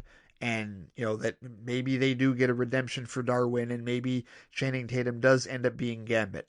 I kind of don't see them doing that. I really don't. But let's say that is what ends up being the case. Well, then, you know what? then all right. At that point, it's a question of all right, how are you going to do the costumes? Because you're going to do costumes. You're not going to do the Simon Kinberg crap and put them in uniform leather or uniform crappy blue like fabric suits like you did in Dark Phoenix, that type of deal. You're going to give them costumes, and so we'll see how close to the '90s X-Men aesthetic or the comics that they get with that one. But here's the thing: who are you going to cast as Wolverine? Because there has to be a Wolverine, right? What are you going to do? Are you going to go with my suggestion, which is, have Laura be Wolverine? I mean, she's already got the connection there with Deadpool and Wolverine, right? Or is it going to be, are you really going to try and talk Hugh into it? Because he's, you know, not as old as Sir Ian or Sir Patrick, but he's certainly older than Channing and McAvoy and Fassbender and all those others. And is that even something that McAvoy and Fassbender are interested in? We haven't heard that. There is definitely the school of thought of, well, if you back up a big enough Brinks truck, they'll say yes. And that might be true, but my biggest concern is whether or not this OG posturing with the X-Men group is going to stunt the growth and the setup for what the MCU X-Men are going to be. Because my expectation is brand new castings and a brand new start for the MCU that was going to eschew the Fox X-Men. You're suggesting that they may be integrating the Fox X-Men cast into the MCU. Maybe they are. I am not willing to go that far in speculation. I really am not. I'm really not willing to speculate at all. To me, this really does feel like executives in the Marvel boardroom going, well, we haven't been making our customary $1 to $2 billion per film like we did before 2020. The only films that we've done that with have been our big team ups, No Way Home and Deadpool and Wolverine. So let's make this a massive team up and really get those grosses. Maybe we can hit $2 billion again. I feel like they're trying to recapture Endgame glory. And whether or not it works, we'll see. But that's what I think the actual motivation for this is. They're trying to recapture the old glory from the Endgame Infinity Saga days, right? They want the $2 billion grosses again. And they feel like making this the biggest team up movie they've ever made in the history of team up movies will net them that. We'll see if it does. Okay. Whatever they do, I'm probably going to enjoy it. And I'm not going to sit there critiquing like, oh, it's not going to be this, it's not going to be that. No, not interested in that. I like being happy. I'm going to enjoy whatever it is that they give us in terms of the nostalgia and in terms of the OG Fox X-Men people being involved. But I do have concerns. I would be lying to you if I told you I did not have concerns with how this is going to set up the MCU for the future of the X-Men, for the future of the MCU, right? Like in that regard. So we'll see. We'll see how it goes. But yeah, I'm sure there'll be plenty of time for rampant speculation between now and 2026 and 2027, especially when filming begins and all manner of rumors and we start hearing about Tom Cruise playing a Tony Stark variant again, because that shit'll probably come up more than likely. But here, let's get to your last thoughts about Daredevil Born Again, because you said you listened to my review of the last 2 episodes of Daredevil Born Again, and you said that you agree that they are not filler episodes at all. Can't believe people are suggesting that, you said. Besides, imagine my surprise, he says, when I saw the father of Ms. Marvel himself, Yusuf Khan, in episode 5. I was like, oh, they went there. And I enjoyed the chemistry he had with Matt Murdock. Yeah, truthfully, I'd found out through spoiler means that Yusuf was in that episode. I was not expecting him to be in the whole episode. I thought it was just going to be a brief cameo where he denied Matt for the bank loan. No, he was in the whole ass episode with Matt. It was awesome. It was great. It was like this really like this kind of buddy cop scenario in this hostage situation with these bank robbers. That part was really cool. I really like the Yusuf Khan character for sure. He is a delight. He's a joy. I've enjoyed him since watching Ms. Marvel, and now I mean he's making the rounds, man. He's a connective thread, right? He's in Ms. Marvel, he's in the Marvels, and now he's in Daredevil Born Again. Look at him. Who would have thought Yusuf Khan, Kamala Khan's father, would be a connecting thread between all of these MCU projects? That's fantastic. I did really like that. But Wally says, in episode 6, we finally saw Daredevil come to the fore and Kingpin. I was rooting for Adam, he says, but I knew I was losing the bet the minute he picked up the axe. Oh, yeah. You can see Fisk was looking for a punching bag after the events of that day. Gotta say, this Muse character is rather sinister, and for Fisk to use him as the scapegoat for going after vigilantes will be interesting to see what Matt and others like him think of that. Oh, yeah, definitely. He says, I too believe that Hector's niece will don the White Tiger costume before the season ends. She certainly learned a lot from him in terms of fighting for what's right. The second she left Matt's office, I was like, oh, she's going to take matters into her own hands. Okay, girl. Thankfully, Daredevil arrived to save her even though her blood was being drained. I wonder if we'll get another three-way fight like we did at the end of Season 3, only this time between Kingpin, Muse, and Daredevil. But yeah, definitely not filler episodes. They both serve their purpose to further the story for this season, Wally U says.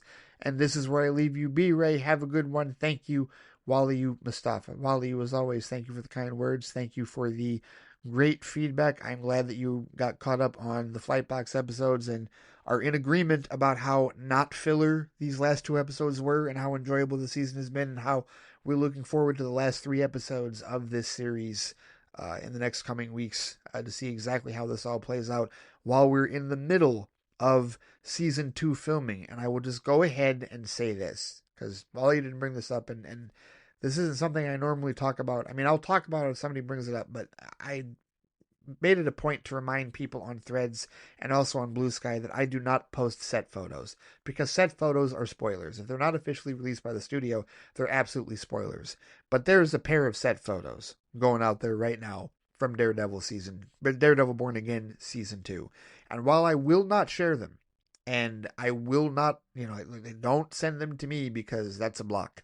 Like, I don't do that. While I will not share them, I will tell you, fire. Absolute fire. I love them. Yes, my impatience has allowed me to see them. I love them. If you don't know what I'm talking about, and you don't want to know, just go ahead and leave it as is. I'm not even saying what it is. But those of you that have seen it, and I know more than a few of you have, out damn standing. Love it, love it, love it. I know people are going to critique it. I know people are going to have questions and be like, why is that there? Or why is this there? I don't give a shit. I love it. It looks awesome. So I'm good with that for sure. But thank you, as always, for the feedback, Wally. You greatly appreciate it. Looking forward to more as we get through the rest of Daredevil and the rest of our nerd developments as we march toward that fateful July 11th, 2025 date, good sir, that I know is the most anticipated day in the universe for you and for many of us as well this particular year, good sir. Give my best to the family and best of luck on the potty training. All right, let's stick with the Daredevil theme and check in with Stuart Little, who was sent in an email titled Absolutely Devilish. He sent this last night. He says, hello. I had planned on having a more in-depth discussion of Daredevil Born Again in this email, but seeing how much I ended up writing for the other subject, I'll leave that for another time, perhaps even when the season is over. But in short, Daredevil Born Again, good. Very good. Also, spoilers on. He's got this in all caps. So spoilers on again for Daredevil Born Again. He says, Foggy's dead, man. He's not in witness protection. I can't see how they could fake his heart stopping if they had no idea Bullseye was coming for him, and Bullseye never misses. However, and I say this with no knowledge of what's to come, but hunches about such, that I'd just like to remind you that in previous Daredevil seasons, literally dead characters were brought back to life due to the efforts of a very specific group of people, and that may come into play if they adapt a particular major comic storyline that I think could follow up this one pretty neatly. Spoilers off. All right. Well, no, not spoilers off. Not yet, because I am going to respond to that. And I'm going to say, you are welcome to believe whatever you want to. I mean, you can go ahead and tell me that Foggy's dead and he's not in witness protection. If you're wrong, I will expect that crow to be eaten. But I will also say this. First of all, you know how we have both been critical of the MCU in the past for how they have treated death. So the idea of just saying Foggy's dead, you know that you can't say that with 100% virtual certainty. You can be 95%, you might even be 99%, but that 1% chance, remember, if there's even a 1% chance that he's alive, then we have to take it as an absolute certainty. Yeah, I'm crossing the streams for that particular reference, and you know exactly where I'm coming from. Everybody knows where I'm coming from with what I just said. So we can't completely rule it out. And on top of that, this is the big thing for me. You mean to say that you brought Eldon Henson back for 2 seconds? Really? 2 seconds. Something about it. And the minute I heard, Stu, that there was a storyline where Foggy was in witness protection in the comics and his heartbeat was stopped and Matt couldn't hear it, the minute I heard that, that bell immediately went off. Seriously. And I know people are like, well, they made these changes at the last second and they brought in Deborah Ann Wool and Eldon Henson at the last second, so they're not going to be in it a whole lot. Look, I've seen the set photos of where people are and who people are. I know where people are going to be and what people are involved with season two. That's all I'm going to say. Not with respect to Foggy, but with respect to other characters. I'll just say that. So even though we haven't seen a ton of them in this particular season, there's still 3 episodes left, and then there's the next season that they're currently filming after that, right? And remember, the season two is completely like after the reset, right? So they were going in that original direction, and then they veered back to the Marvel Netflix direction that they're in now. But they're currently in the middle of filming in a whole ass season in the Marvel Netflix direction. So we can't close the book off to anything. You can go ahead and believe that Foggy's dead and that he's not in witness protection because you don't see how they could fake his heart stopping. I don't know how you could say that in the realm of the MCU, not let alone Marvel Comics, just the MCU itself, right? I don't even have to talk about like I know the group that you're talking about that you don't want. We're in spoiler territory. You're talking about the Hand, right? And I get that. I understand, but in the realm of the MCU, who has come back to life? Who has not stayed dead within the MCU? There's a list. Okay? That's just within the paragon of the movies and the shows. People have come back to life. Characters have returned. So, not shutting the door on that one, especially with any multiversal implications, which we have not seen any extension of that into Daredevil. But I know how this franchise treats death, and I know that if they want to bring somebody back, they will in that regard. So just that door remains at the very least cracked open for me. Maybe it'll get slammed shut. Hey, listen, if it gets slammed shut, I'll be the adult and I'll be like, yep, I was wrong. And that it didn't work out. Foggy is actually dead, which that will piss me off. That will suck because that is a shit way to go out. I don't like that, truthfully. That will be the one demerit the show will have. If that's how you kill off Foggy, if that's what it is, if you just use him as a prop after everything he did in the first 3 seasons of the Netflix series, if you just use him as a prop for Matt's character arc going forward, that is bullshit. I don't like that. That will be the one demerit I will have if that actually is the case.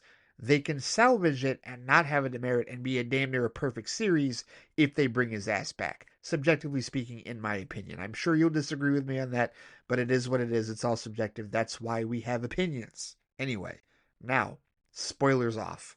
Now let's get into what the rest of your email was, which is comic reviews, it looks like, among other things.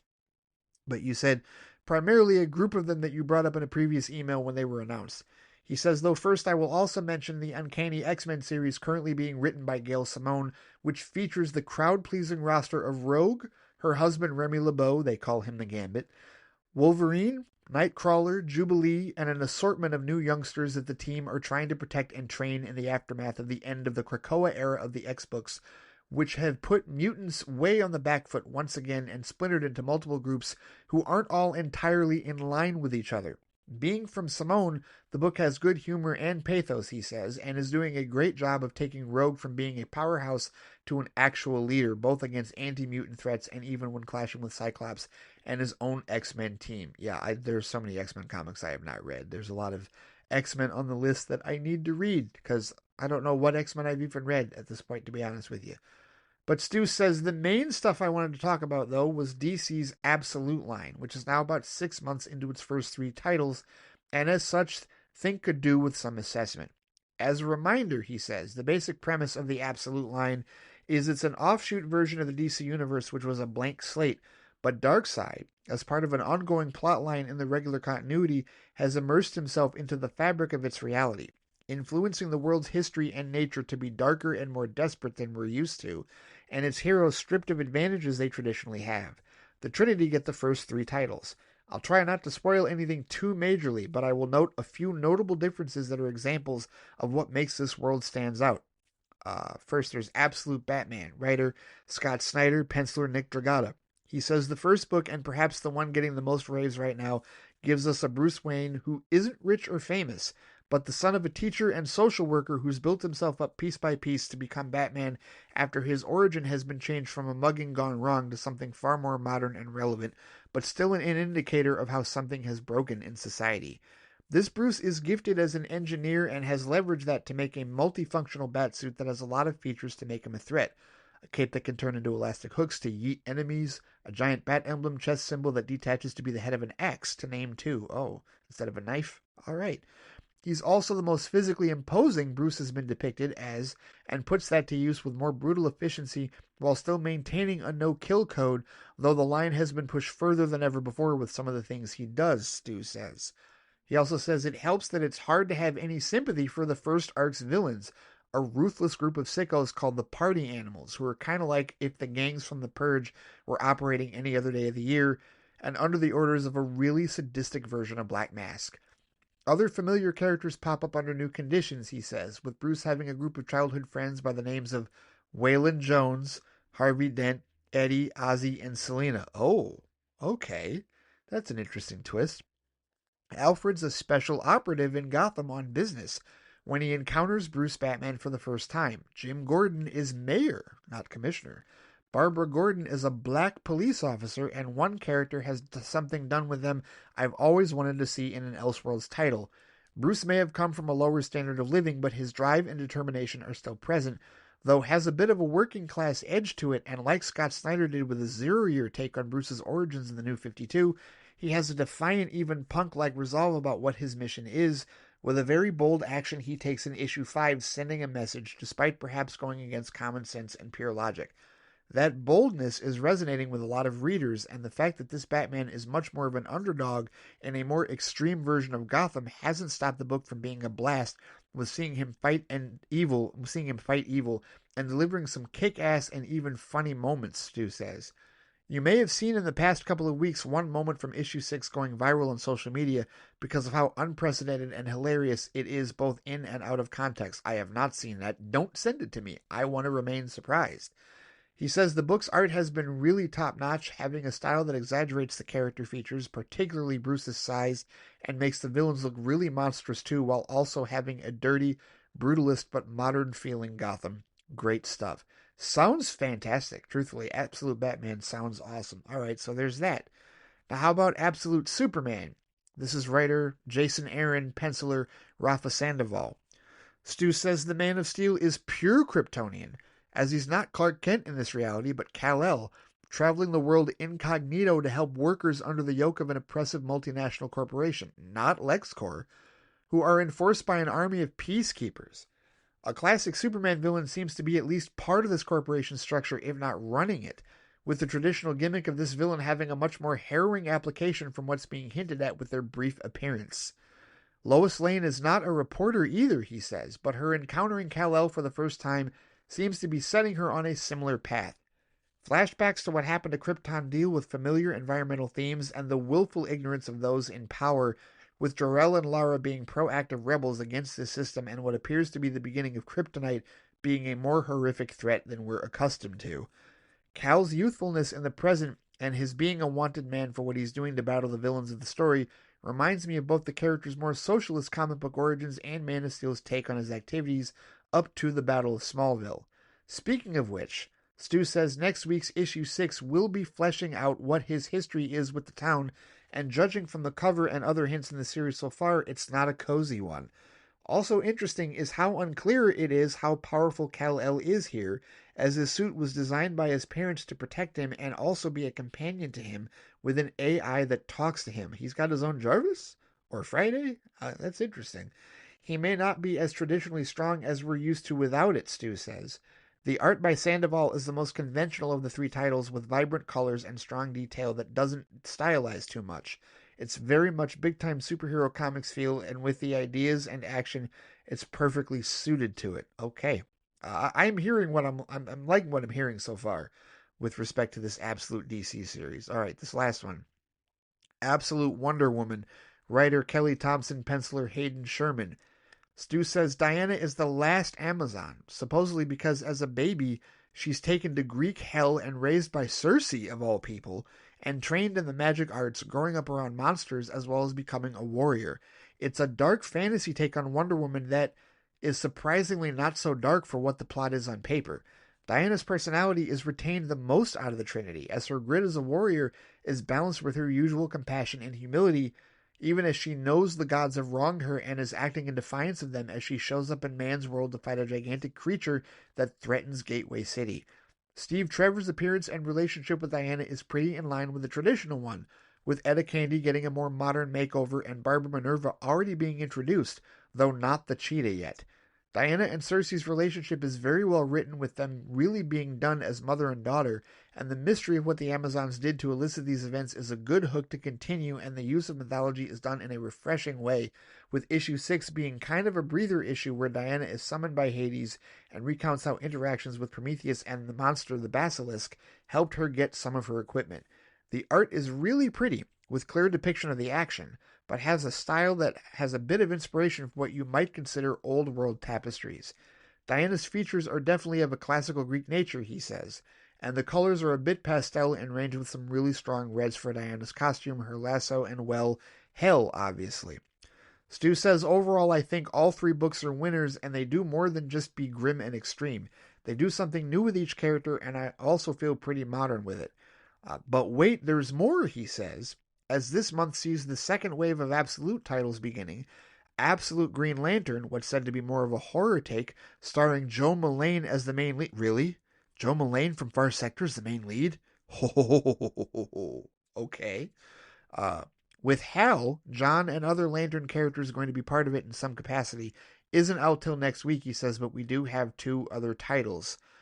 Absolute Flash by Jeff Lemire and Nick Robles has a young Wally West as lead, he says, introduced with his powers, but unable to control them before flashing back to start to show how he got them, having a lonely upbringing traveling around the country as an army kid with his dad, before coming to a base where scientific research is being carried out, most notably by a familiar face. Oh, I have an idea who that is. Being the first issue, the picture is incomplete, but we're thrown quickly into the plot, and it ends with introducing new versions of Flash antagonists. Like Absolute Superman, the art is pretty conventional and doesn't do anything too crazy, though with a speedster character like Wally, depiction of a more complex sequences will be the real test. And then there's also Absolute Martian Manhunter, he says, by Dennis Camp and Javier Rodriguez. He says it's the weirdest Absolute title so far, with a psychedelic bent and art as FBI agent John Jones, who has a wife and a kid, seems to be a regular human, miraculously survives a bombing with no major injuries. But as he goes back to work and investigates the incident, he feels weird, finds himself knowing things about people he questions without telling them, and sees weird stuff, particularly multicolored smoke emanating from people and a recurring green figure with one red eye.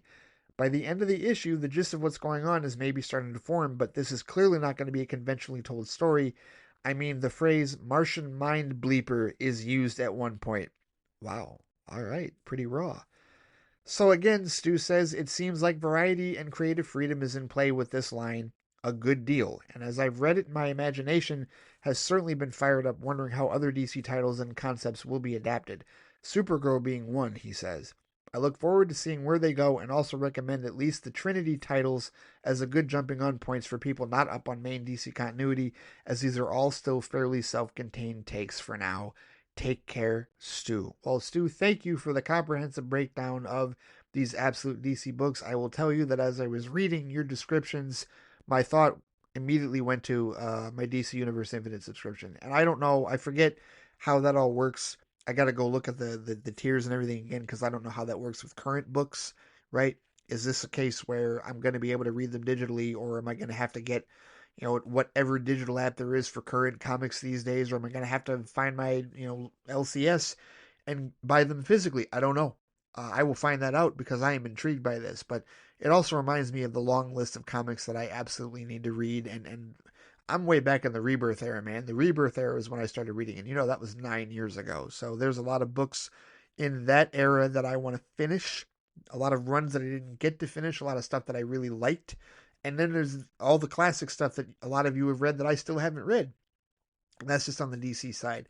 Never mind the Marvel side. There's a whole other list with respect to Marvel Unlimited that I got to get through. But thank you for the recommendations. I am intrigued. I'm very intrigued about this Absolute DC take for sure. So I'll have to definitely keep that in mind. And I will look forward to more updates. And maybe that is something I can get into in the not too distant future and pick up on, and maybe even do some FLITE report episodes about it. How long has it been since I've done an actual episode of a show talking about comics that I've read? That'd be nice. That'd be real nice. But thank you as always for the feedback, Stu. Always greatly appreciated, good sir. All right, time to check in with Mr. Alex De Silva, interested in Star Trek, for his most recent update, which he sent earlier today. He says, "Hey Ray, some thoughts on Snow White, Daredevil, then Star Trek."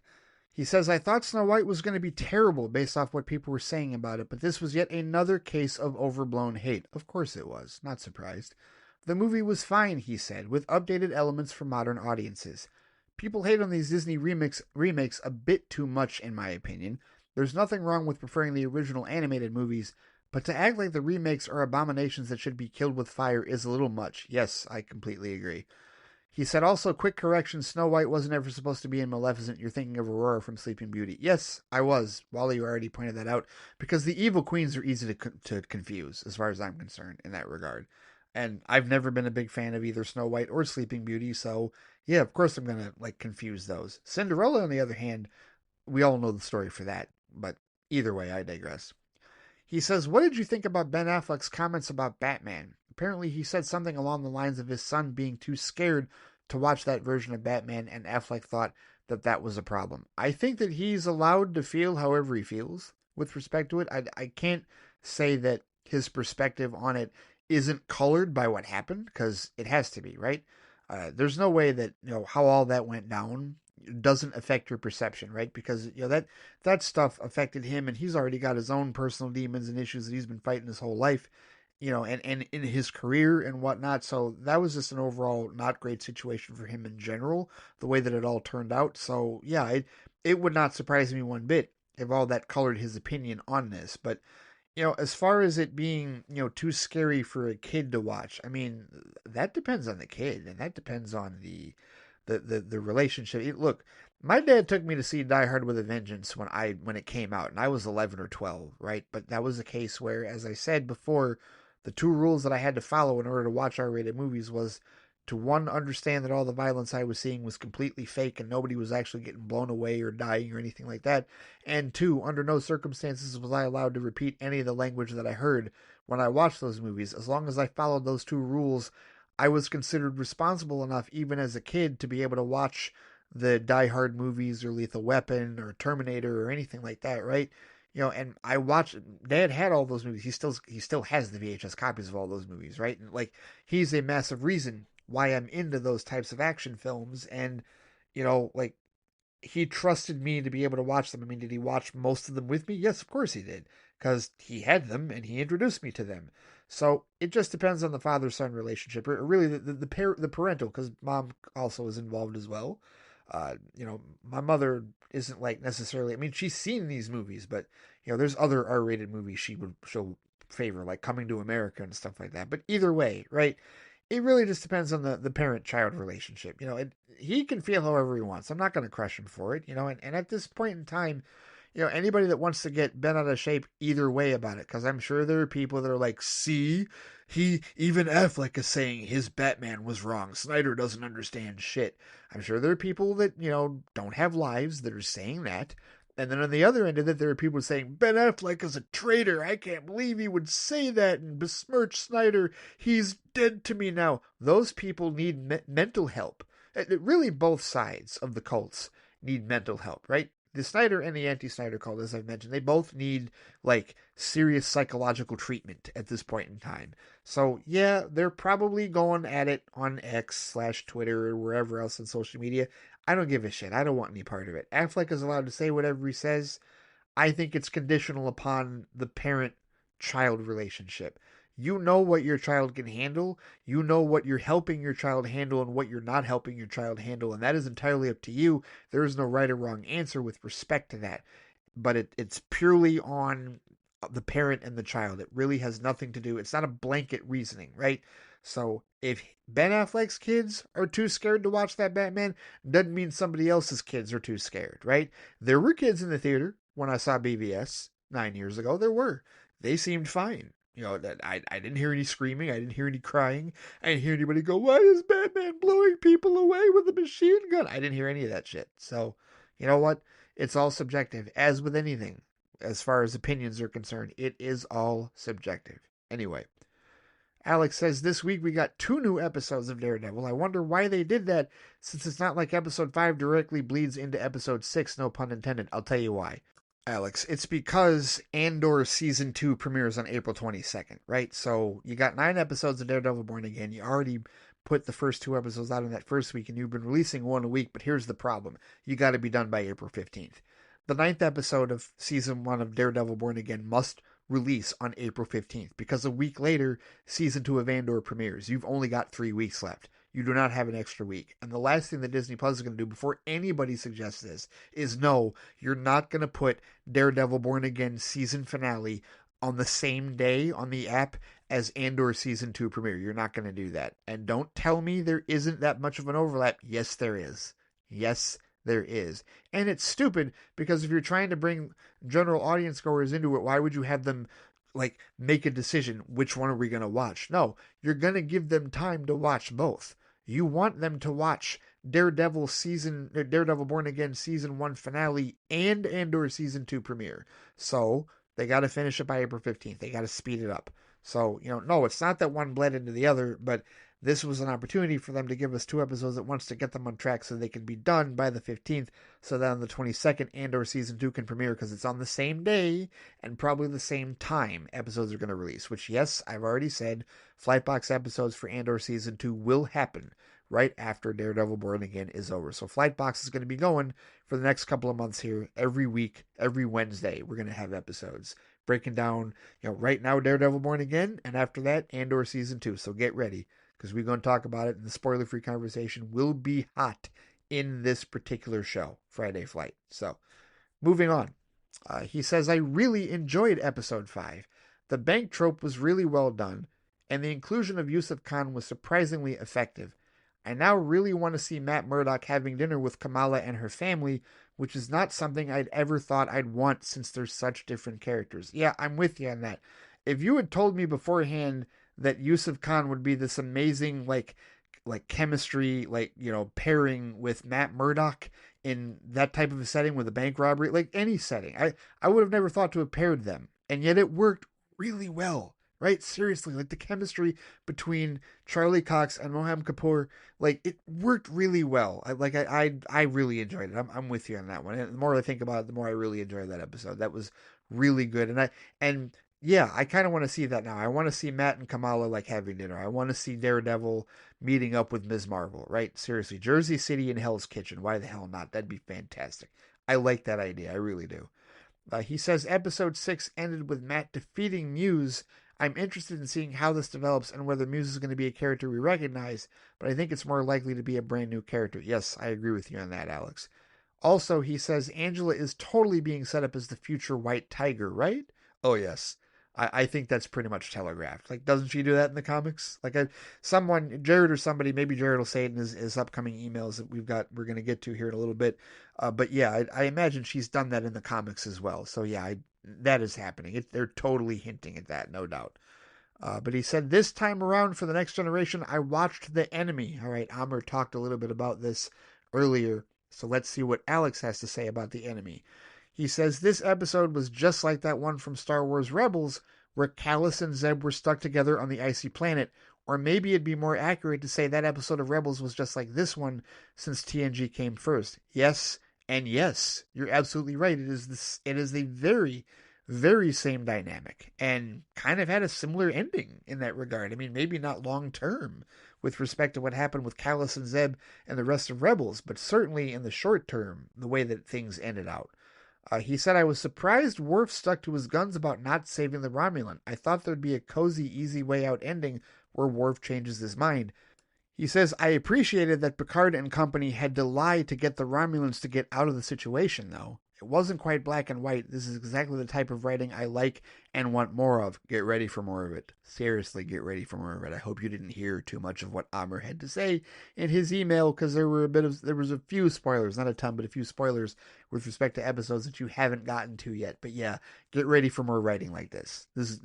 These types of ethical dilemmas and whatnot are going to present themselves going forward, right? Remember, you're only in season 3. You've got 4 more seasons after this. And boy, is it going to get crazy. Anyway, next up he says, I watched The Price. He said Deanna was downright snarky in the opening of this one. This episode was kind of weird, he said. I assumed Deanna and Raul had a history, but nope. She fell so deeply in love just because Ralph stared at her for a few seconds longer than normal. There were also a lot more quote unquote sexy shots than normal. We saw Diana naked in bed a lot, and then there was the sequence where Deanna and Dr. Crusher are stretching in leotards at the camera, kind of unusual for Star Trek. Riker had a very mature, measured response to Ralph's provocations in the bar. If it were me, I would have lost control and decked him in the face. I hate Raul. He's so slimy and slippery, and I hope to never see him again. Don't worry, you won't. I'll go ahead and let you know. Devanani Raul will not return. And you said next up is the Vengeance Factor. Live long and prosper, Alex. Alex, thank you for the feedback. As far as the price is concerned, I will. This is a great opportunity to talk about this particular trope, which I do have to admit, in retrospect, this does not age well with respect to TNG. There has been a lot of discussion over the years within the fandom about the character of Deanna Troi and how she was written and how she was treated on this show. And the price, unfortunately, is an example of how she was treated. It's like, well, you're not really giving her as much dimension as you could. And there are times when they do, but there are often times when they don't. And this is definitely one of those times where, like you said, a few more quote-unquote sexy shots than normal. She fell head over heels for this dude really quickly. It's like, this stuff kind of doesn't age well to this day, right? It's not the best writing that they could have done for a female character in her position.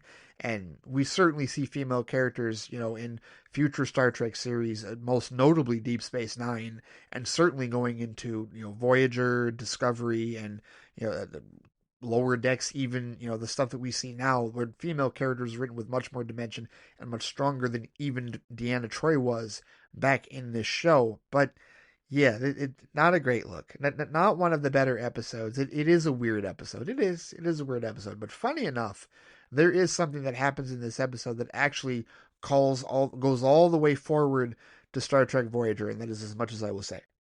Because I don't know how far you're going to get with Star Trek, Alex, and we're only into season 3 of TNG. You've got a couple years, depending on your watch rate, before you even get to Voyager. So we'll just leave that there. But thank you, as always, for the feedback, sir.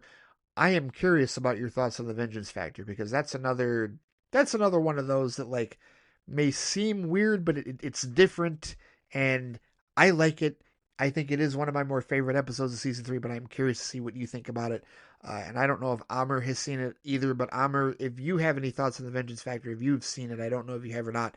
I am curious about what your thoughts are with that. I think you have seen it because of the other episodes that you referenced that Alex has not referenced yet in season 3. But either way, I would love to know what you guys think about that particular episode. But thank you as always for the feedback, Alex. It is indeed greatly appreciated. And now let's have a nice warm welcome for the return of Sam Freeman. It's been a minute since Sam has checked in with the feedback circle here, but we reconnected on Threads, and Sam sent an email earlier today called Doomsday and MCU. Well, I wonder what they're going to be talking about here. So here we go. Sam says, "Hey Ray, I'm back. I hope you've been well. Sorry it's been a bit, but often I get sidetracked and focused on other things. Anyways, the Avengers Doomsday cast got announced, and we all have thoughts." Yes, Sam, we most certainly do. To put it simply, I'm excited. I didn't know about the live stream until about an hour or two in, and I started watching. All of the names up to that point made sense, but it was kind of fun. With the MCU having so many characters, Sam says, it was cool to see slowly who would be there instead of just getting a massive list at once or multiple articles from the trades. But then my hype started when I saw Patrick Stewart and Ian McKellen. I did not see that one coming. And getting Rebecca Romijn as original Mystique and Alan Cumming back as Nightcrawler is cool. And James Marsden absolutely deserved his chance again as Cyclops. Sam says you can tell he still holds that character dearly, so I'm very happy for him, and that's part of why I support this. Deadpool and Wolverine were fantastic, and while it felt like a great send-off for the Fox universe, it didn't feel like a proper goodbye to me. We didn't get any of the main players from that franchise outside of the obvious Deadpool and Wolverine, which is exactly what the movie was supposed to be, so I'm not upset at the film at all, Sam says. It told the story it wanted, and it was probably better off for that. But as a fan of the Fox X-Men characters, it still felt like they didn't get a proper wrap-up, mainly due to Fox. Like I said, I'm not mad at anyone for that. It just played out that way, Sam says. But now we got the original guys returning for whatever role in the story or amount of time, and I'm happy. I'm excited. I guess that's what Marvel was hoping for with this. We have some Avengers people, Fantastic Four, the Thunderbolts, and original X-Men all in a film, and that's pretty cool. And the closer we get to Thunderbolts, the more I'm actually looking forward to it, Sam says. Now, I've seen mixed reactions. One side saying it's nothing but cameos and it'll have no story, a desperate move. And others saying this proves the MCU isn't dead. I guess I'm neither or in between. I'm excited, like I said, but I also have hope. I also hope, rather, this movie is decently long to flesh out a story with these characters. I've loved every MCU film by the Russos, so I'm optimistic. Sam, I'm largely with you there, and I like how you said you're neither or in between because I see both sides of this. I do.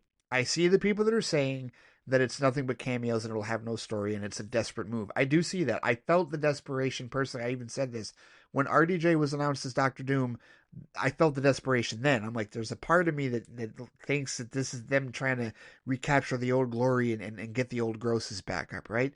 But there is that other part of me that says it does prove the MCU isn't dead because, like you said, instead of just giving us a list of the 27 people that are cast in the movie, they did a 5.5 hour long live stream where they would reveal a chair like every half hour or whatever, however 10, 20 minutes, whatever it was. And they had everybody on pins and needles and they had everybody on threads at least, and even on Blue Sky a bit, really excited for who was being named, right? I would see, like, I saw the images being posted from the Marvel Threads account, and then like Wally or Anthony or somebody else would be like, hey, or Phil Barker as well, he'd be like, hey, so-and-so's in this movie, look at this, did you see this casting, right? Like, the chatter was off the charts again. It felt like old school Marvel viral marketing again. And come on, it's Disney. As I've said many times, Disney, best brand builder on planet Earth. They know how to do this. Seriously. That's why the Snow White thing is kind of perplexing to hear people talk about how Snow White really didn't have any marketing. It kind of makes you wonder how much faith they really had in that film. But I digress. They clearly have a great deal of faith in the MCU, and they put another massive event into play just to build up hype, and mission accomplished. Seriously, like I said earlier, they reported 275 million views. So yeah, largely I think the optimism and hype is there, and my perspective is what I said earlier. Whatever they do, I have my reservations for how this is going to set up the future of the franchise and how it's going to set up the future of the X-Men. But whatever they do, I'm going to enjoy it. I know this. That's why I'm 50-50 on it. I have questions about the future, but I'm going to enjoy what they give me in the present. I am. I know I am. Because seeing those names and my affinity for Fox X-Men, my appreciation for Fox X-Men, I'm going to enjoy it, whatever they do. Listen, their previous massive team-ups, especially the post-2021s, No Way Home and Deadpool and Wolverine, have been utterly phenomenal. And if we get anything close to that with these amount of characters from Fox X-Men, and with the other groups, then it'll be a grand old time. Seriously, it'll be phenomenal, and it'll probably be somewhere between 2.5, 3 hours, more than likely, and then we get another 2.5, 3 hours for Secret Wars, and we'll see how that all plays out. Seriously, like it is exciting to a degree. It most certainly is. Not surprising, but definitely exciting in that regard for those of us that are fans of those actors and fans of those characters coming back. And don't forget Channing Tatum, seemingly really getting to be Gambit even outside of his time, his 10 minutes that he got in Deadpool and Wolverine. So here we go, making that dream finally come true, even further than it already did last year. Sam continues on and says, as a side note, I saw Brave New World a few weeks ago and quite enjoyed it. I didn't know how I would feel with Sam Wilson as Cap even after enjoying Falcon and the Winter Soldier, but man, he was so cool as Cap. I really felt like he brought the presence as that character, and it was a badass. My favorite scene is when he goes to talk to Ross after the White House incident and he just marches in that secured room despite people trying to stop him. And Ross clears the room for him. That's my Cap, dude. Speaking of Ross, Harrison Ford is fantastic, but is that really surprising? No, of course not, Sam. It's Harrison Ford. He rocks at damn near everything he does. Sam says, as an Incredible Hulk fan, I also loved all of the connections. Tim Blake Nelson as the leader was cool, and it was great to see him back. Also, I was probably one of the happiest people to see Liv Tyler back. Now I just pray Mark Ruffalo as Banner can interact with Betty and Ross again. Please, Feige. And isn't it please Universal? Universal's the one that still needs to play nice on that. Isn't that how that works? I don't know, but I'm with you on that. And just one thing I want to bring up about Tim Blake Nelson. I've been seeing people talk about, they've been putting up these fan images of what they think Tim Blake Nelson should have looked at as a leader compared to what he did look like in the movie. And to me, they're out to lunch. Tim Blake Nelson's look as the leader in Brave New World is better than what they think he should have looked like. It's all subjective and people are gonna bitch about anything, but whatever. I think that I don't have the issues with Brave New World that other people have. Brave New World is 20th on my MCU rankings list. 20th out of 35 movies. That means it's square in the mid tier. It's fine, right? It's not the best, but it's hardly the worst. And I enjoyed what I saw. I did not regret it. So, either way. Continuing with the last of Sam's email, Sam says, I'm super behind on watching Daredevil Born Again because my completionist ass decided I wanted to watch all the Defenders shows again in release order beforehand. All of them? Really? Did you need to watch all of them? I don't know. But Sam says, I was making good progress too until the middle of last month, and now I'm still on Iron Fist Season 1, lol. Because Iron Fist Season 1 is a slog, Sam. I totally understand why you've stalled a bit here. But Sam says, but I'll catch up and share my thoughts when I do. To be fair, I haven't seen any of the Defender seasons since they first came out, so I did want to refresh on those and have a new collective opinion. I have plenty more thoughts to share as we gear up for the start of the DCU and just being a fan of other things too. So I'll be back next Flight Chat, now Friday Flight.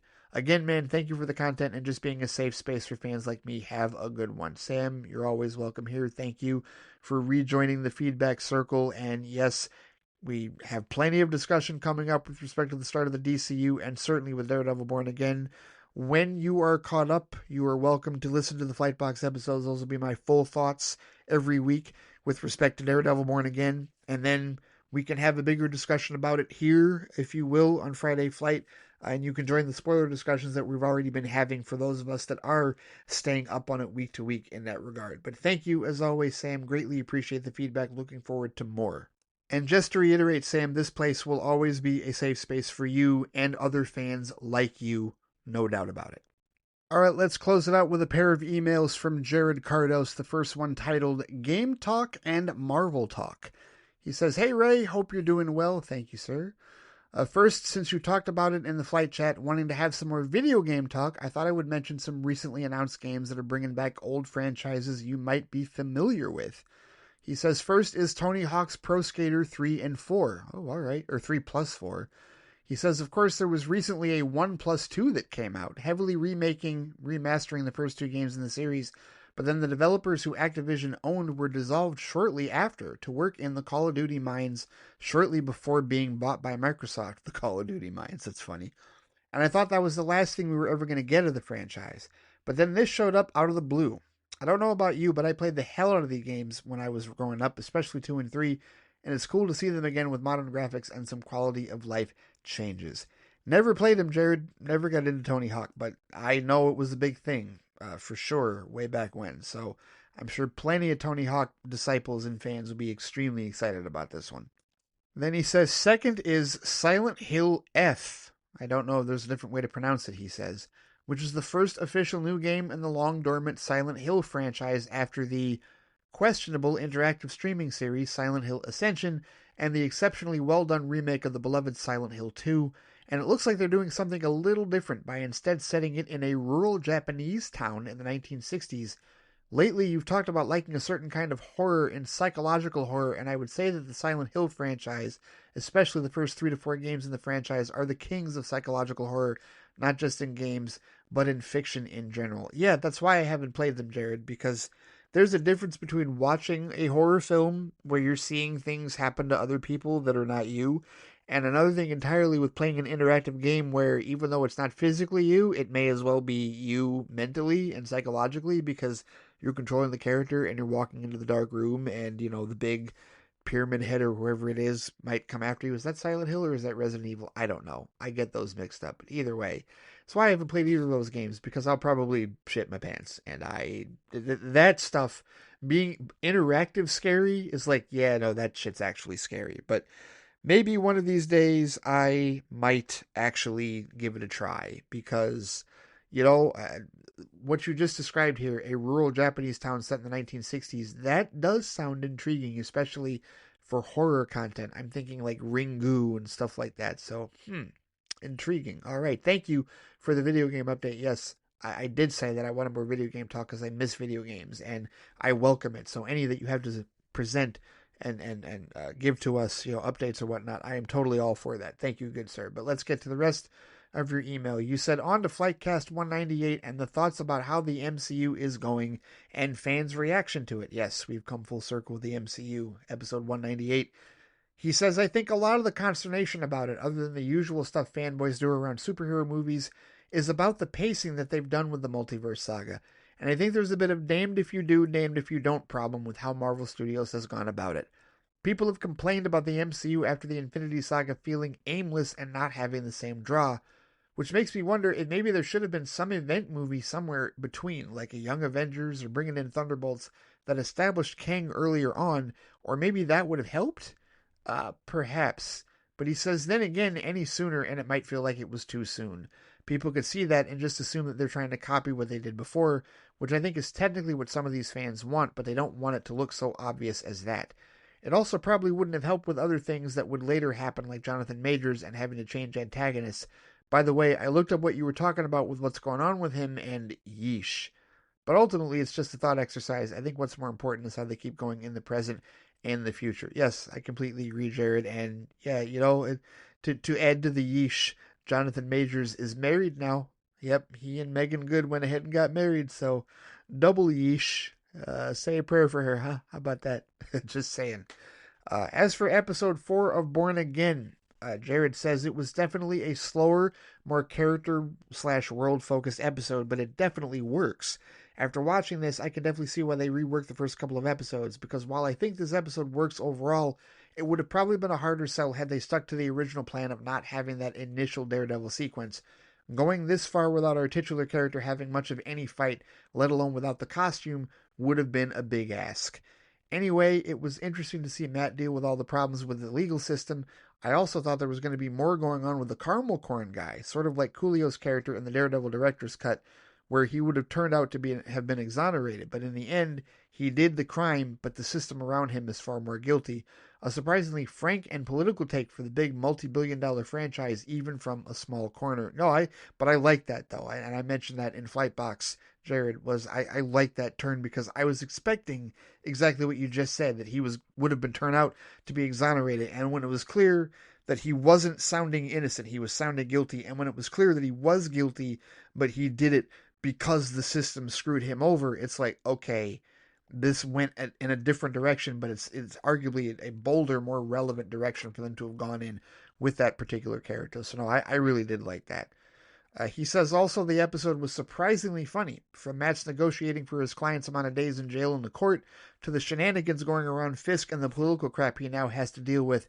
I don't think I'll ever hear "We Built This City" the same way again. Oh, "We Built This City" now has a completely new connotation for all of us that have watched that episode. Yes, indeed. That was fantastic. Did you ever think, Jared, that you would hear "We Built This City" in Latvian? Did you ever think that? No? No, neither did I. So, what do you know? Life is enriched in so many different ways, isn't it? He said, overall, a good episode. Curious to see what will happen next now that both Matt and Fisk are starting to let their respective devils out. So clearly, his next email might cover 5 and 6. We'll see with respect to that. But either way, those were his thoughts on episode 4. But continuing with the rest of his email, he said, since you talked about doing some research about Muse and some of the comics around it, I will say that if you want to read some comics that inspired this series, I would definitely recommend checking out the 2015-2018 volume of Daredevil. It went around 40 issues and was written by Charles Soule, who's notable for being the first writer of Daredevil who had experience in working in law. It features most of the stories featuring Muse, as well as the starting the plot where Fisk becomes the mayor of New York City, but it also has some different aspects like training a sidekick named Blindspot and being a prosecutor and taking laws involving superheroes up to the Supreme Court. It also features one of my favorite redesigns of Daredevil's costume. Oh, that redesign. Yes. You know what, Jared? I'm just going to say that particular image that you sent me is fire. That's what I will say. I will say that it is fire. And that is all I am going to say going forward with respect to that. So let's get to your second email here, which, did you send that earlier today? Yes, you did. Titled Snow Flight and More. And this one is it's a bit of a longer email. But he says, continuing with more video game chat. He says, I wanted to show off this cool game that was announced this week during the recent Nintendo Direct, though it looks like it's going to be on all consoles, called Marvel Cosmic Invasion. It looks to be a retro-style side-scrolling beat-em-up starring multiple different Marvel characters. From what I understand, the studio behind this is an old hat at this, doing similar games for Teenage Mutant Ninja Turtles and Mighty Morphin Power Rangers. There seems to actually be a resurgence of these kind of games. A few weeks back, there was an announcement of a game called Terminator 2D No Fate, which is basically Terminator 2 as a side-scrolling video game that looks really good too. Is it like the one they made for Game Gear? Because seriously, I had a Terminator 2 game, a side-scroller for Game Gear, like when I was a kid. Because yes, I was a spoiled brat. I had all the video game systems. I had Nintendo, I had a Super Nintendo and a Sega Genesis. I had a Game Boy and a Game Gear. The Game Gear didn't have I mean, it was in color, but the titles didn't really grab me nearly as much as the Game Boy titles did. But one of the titles I had was Terminator. I had Terminator. I never beat it, but it was a side scroller and it was good. It followed the plot of Terminator 2 pretty well. So is Terminator 2D No Fate like that? Like, I don't know. Here, actually, let me look at it real quick. I'm gonna look at the trailer you sent for this. Oh, that looked great. That looks awesome. It looks better. It looks so much better than the Game Gear one. The graphics are the same, but it's like a different little bit of a 2D, 3D and 2D perspective. No, that's great. And it's following the movie. You play as Sarah? You totally play as Sarah, and she's doing like the pull-ups and Pescadero when you first see her in the movie. Oh, I love that movie. Terminator 2 is like the first movie that I can remember where I'm like, the sequel is better than the original. Because that Terminator 2 Judgment Day is like one of the best sequels ever made. That sequel is so good compared to the original. And don't get me wrong, the original is great. The original is fantastic. And I like the Terminator franchise as a whole, right? There's even parts that the only one I haven't seen is Genesis. No, Phil, I still haven't watched Genesis yet. Yes, I'm still going to watch it, even though you said I don't need to. But Terminator 2, oh my goodness, that looks great. Terminator 2D, No Fate. That looks really awesome. No fate for what we make. No fate, but what we make. All right, awesome. That was cool. Thank you. That was fantastic. Well, I had not seen that, and to hear the music, man, to hear Brad Fiedel's score just from the movie. Oh, that's good. That's great. That's awesome. What a throwback. That's outstanding. Thank you. That is awesome, Jared. Great. All right. Now that I'm properly excited for that, he says, on to your latest episodes. I also haven't seen the Snow White remake, but that will probably be a Disney Plus viewing. Yep, more than likely for myself as well. He says, if that box office opening is any indication, I may get to see it sooner than I thought. I do think lack of interest in Snow White is likely a factor.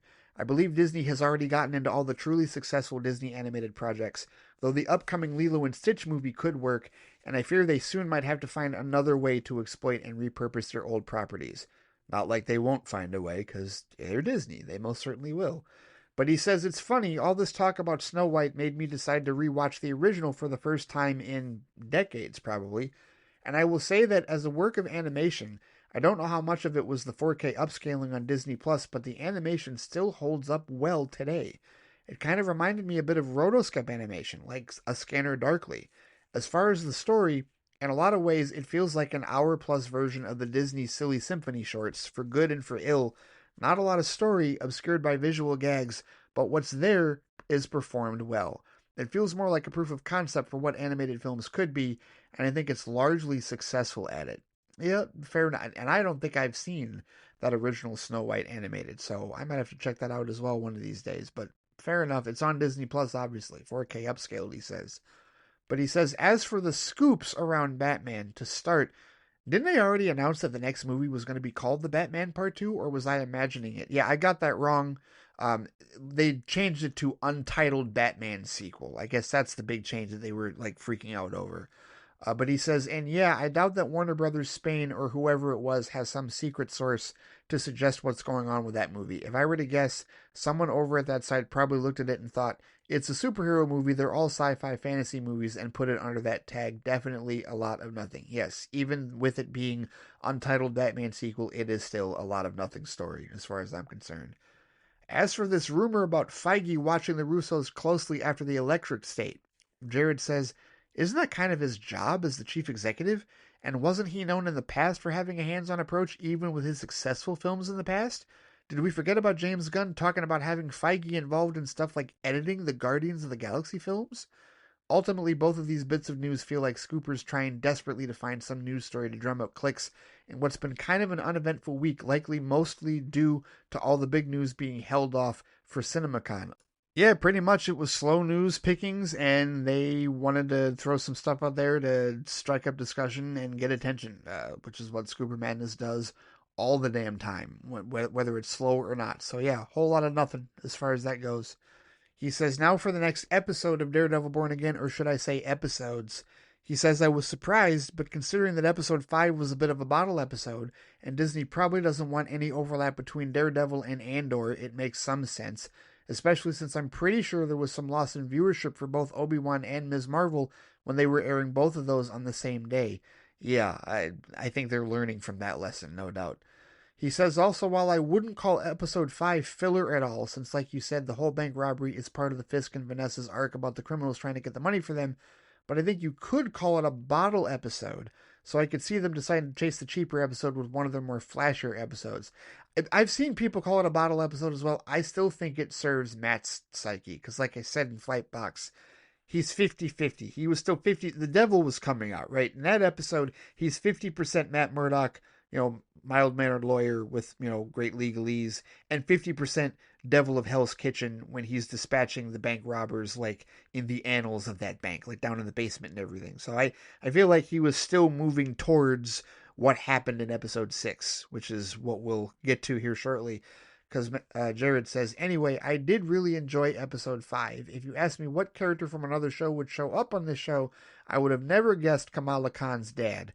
But he was definitely a highlight of this episode, and while I'm doubtful anything really nice will happen for Matt after these episodes, I'm rooting for him to get that dinner with the Khans.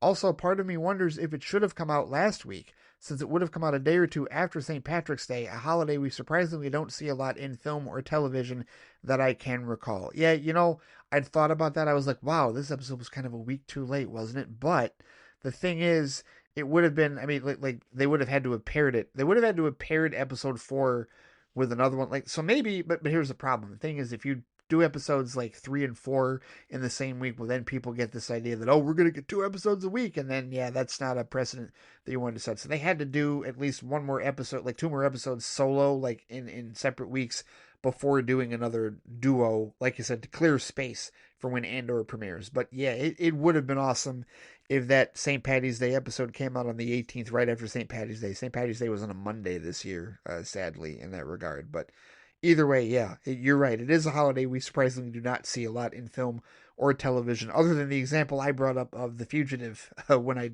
did the regular Flightcast episode on St. Patty's Day. Uh, Jared says episode 6 was also great. Matt finally back in the suit, and Kingpin is killing dudes again. It does a lot more with Muse and really sets him up as one of the more unsettling villains in the MCU. Not Kilgrave unsettling, but yeah, definitely unsettling, no doubt. He says also, in talking about people complaining about this show and how it's softer compared to what we got in the Netflix show, the problem with that line of thinking is that the Netflix show was produced by Marvel Television, which from what I understand was a subsidiary and then later fully incorporated into Marvel Studios, which means that Daredevil was always a Disney product. It was just being distributed by Netflix until Disney decided to get into the streaming game themselves. Yes, that is true organizationally, Jared. What people will tell you, and I'm sure Brent would also say this, is those were the Ike Perlmutter days, and Ike Perlmutter was definitely butting heads with Kevin Feige, and they were not in agreement with how all that was going on. So that is the blanket excuse for why things were so different then. Now, as far as them being better than now, like that's completely subjective. But to me, yeah, Daredevil Born Again season 1 is Marvel Netflix Daredevil season 4 in that regard. And yes, all were produced by Disney. You are correct. And he says, as for whether Angela becomes the new White Tiger, let's just say, yeah, there's some precedent for that. And he sent an image. It's a cover for something called Marvel Voices Comunidades #1, celebrating Latin and Latinx characters. Not Latinx, don't use that phrase, but this is what it's written. I'm not using that phrase. It says Latinx characters and creators.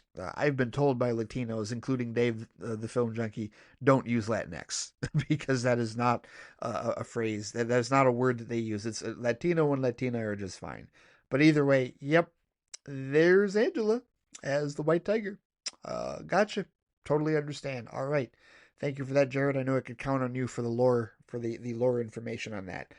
But he says, finally, there's the newest big news, and that's that the Avengers Doomsday casting announcement. First, I have to say the way they did this was brilliant. They really had people like me watching a stream that was nothing but a string of chairs. While there were some obvious ones in there, I would have been more shocked if the Fantastic Four weren't in Doomsday. I was a little surprised that some of the X-Men they brought in, like Kelsey Grammer and Patrick Stewart, have already played roles, so I could see them coming back. But I was surprised to see that Ian McKellen and Rebecca Romaine be involved, and I'm a little excited that James Marsden is coming back. The Fox X-Men did Cyclops no favors, and it would be nice if his Cyclops got a moment to shine before the end. There are some omissions I'm a little surprised about. No Hugh Jackman or Ryan Reynolds for one thing, not to mention no Tom Holland, but I'm sure that this casting is far from the only people we'll see, and even if they don't show up in Doomsday, they could most certainly show up in Secret Wars. But that's probably more than enough. Looking forward to your future episodes. Thank you, Jared, as always, for the feedback. And yeah, just because they weren't in that initial 27 chair lineup does not mean that we're not going to see them. And we could see anyone at this point, right? You know, you got to keep the doors open. Now, if you want to go crazy with it and get back to the whole Tom Cruise as a variant of Tony Stark stuff, well, that's a little bit different. But as far as other characters that we have seen already in the last couple of years in MCU films, yeah, I think all bets are off. I think especially with the multiversal stuff that they're clearly going to continue to be doing here, you know, now with Doom instead of Kang, yeah, they're definitely going in some directions where they could bring anybody that wasn't listed back at a moment's notice for a cameo or for some extended part, some extended bit in any of it. So yeah, I would definitely keep the eyes open for that. But again, I'm avoiding speculation because I'm willing to be fair to whatever it is they present to us in 2026 and 2027 with both Doomsday and Secret Wars. But yeah, uh, we'll see. Might be another last hurrah of glory for the Fox X-Men cast next year and the year after that. So stay tuned. A lot to talk about and cover with that. But thank you, as always, Jared, for the feedback. It is indeed greatly appreciated, good sir. All right, and that is going to do it for this week's episode of Friday Flight, the new-ish feedback show for the Flightcast. And I tell you what, looking at the length of this episode, guys, I think it might not be a bad idea. If we're going to stick to Fridays, if Friday is going to be our day for this, and if Friday Flight is going to be our day for listener feedback, then you know what? We should probably go back to weekly. Yep, I know. I'm switching things up again, but let's go back to weekly. So that means the next episode of Friday Flight for your feedback from the moment this episode drops to that episode on Friday. This means that it will be Friday, April 4th, right? We're talking next week now. Friday, April 4th will be the next episode of Friday Flight. And like I was saying earlier, in cases where there's a movie review coming out, I'll probably end up doing the movie review that weekend topside, so we'll get a Friday Flight episode for feedback, and then we'll also have the movie review for the in that weekend, right? Along with whatever I review on Patreon, because I'm going to try and do flight reviews for stuff on Patreon on a weekend basis as well, weekly in that regard, on Saturday or Sunday. So we'll look out for that. I'm not sure what the next release is that I got to go, like if there's anything before Thunderbolts, because we know there's Thunderbolts. Definitely got to go see Thunderbolts. And then, of course, there's Superman in July and Fantastic Four also in the same month. So we'll have plenty of movie reviews coming up. But for now, we're going to stick with this. We're going to go back to weekly. We're going to do Friday Flight weekly. So between now and noon Eastern Daylight Time on Friday, April 4th. Get your next round of feedback in. We'll see what goes on for the upcoming week. If we have any more news or anything else goes on, or we have anything else that we want to talk about, any more video games and whatnot. But that is your time window to send in feedback for next week's Friday Flight. And I will pick a better beer than this organic chocolate stout. It did not work out this week, unfortunately. I've got some other choices that I got in my my variety 6-pack that I bought from Trader Joe's. So we'll try a new one next week. But for now, thank you so much for listening to this show. Thank you so much for all of your feedback. Thank you to everybody that sent in feedback this week. It was a ton of awesome stuff to talk about. It's always awesome stuff that you guys bring to the table here. John, Trevor, Amr, Jared, Wally, Stu Little, Alex, and Sam, of course. Sam, welcome back to the feedback circle as well. Everybody, thank you for your feedback. It is greatly appreciated. If anybody has any other feedback, if you want to join the feedback circle with everyone that sent in feedback this particular week, you know where to find me Back again on Threads and Instagram at the FLITEcast. Also still on Blue Sky at the FLITEcast. There's also the FLITEcast YouTube page you can post underneath, because I did get to the comments. Most certainly I did. As Trevor had a comment on one of the YouTube pages that he also sent by email, so you can post on the post for YouTube as well at the FLITEcast YouTube channel. There's the FLITEcast Facebook page, and of course I can be reached by email at ray@theflightcast.com.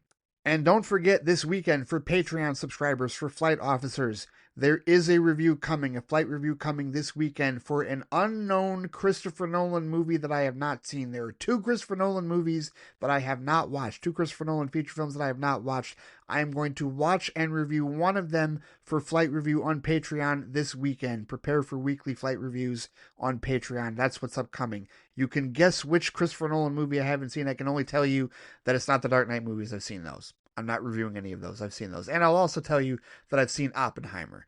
And maybe I'll give you one more that I've seen. I've also seen Inception, because that's my favorite Christopher Nolan movie. So it's none of those. But the entire rest of his catalog, there are 2 movies I have not seen. Take a guess as to which one of the 2 I might be watching tomorrow and reviewing this weekend for a flight review at patreon.com/theflightcast. If you're a flight officer, stay tuned for that. But until then, and until the next topside episode of the FLITEcast Podcast Network, take care, stay safe out there, and I will see you all next time. Take it easy.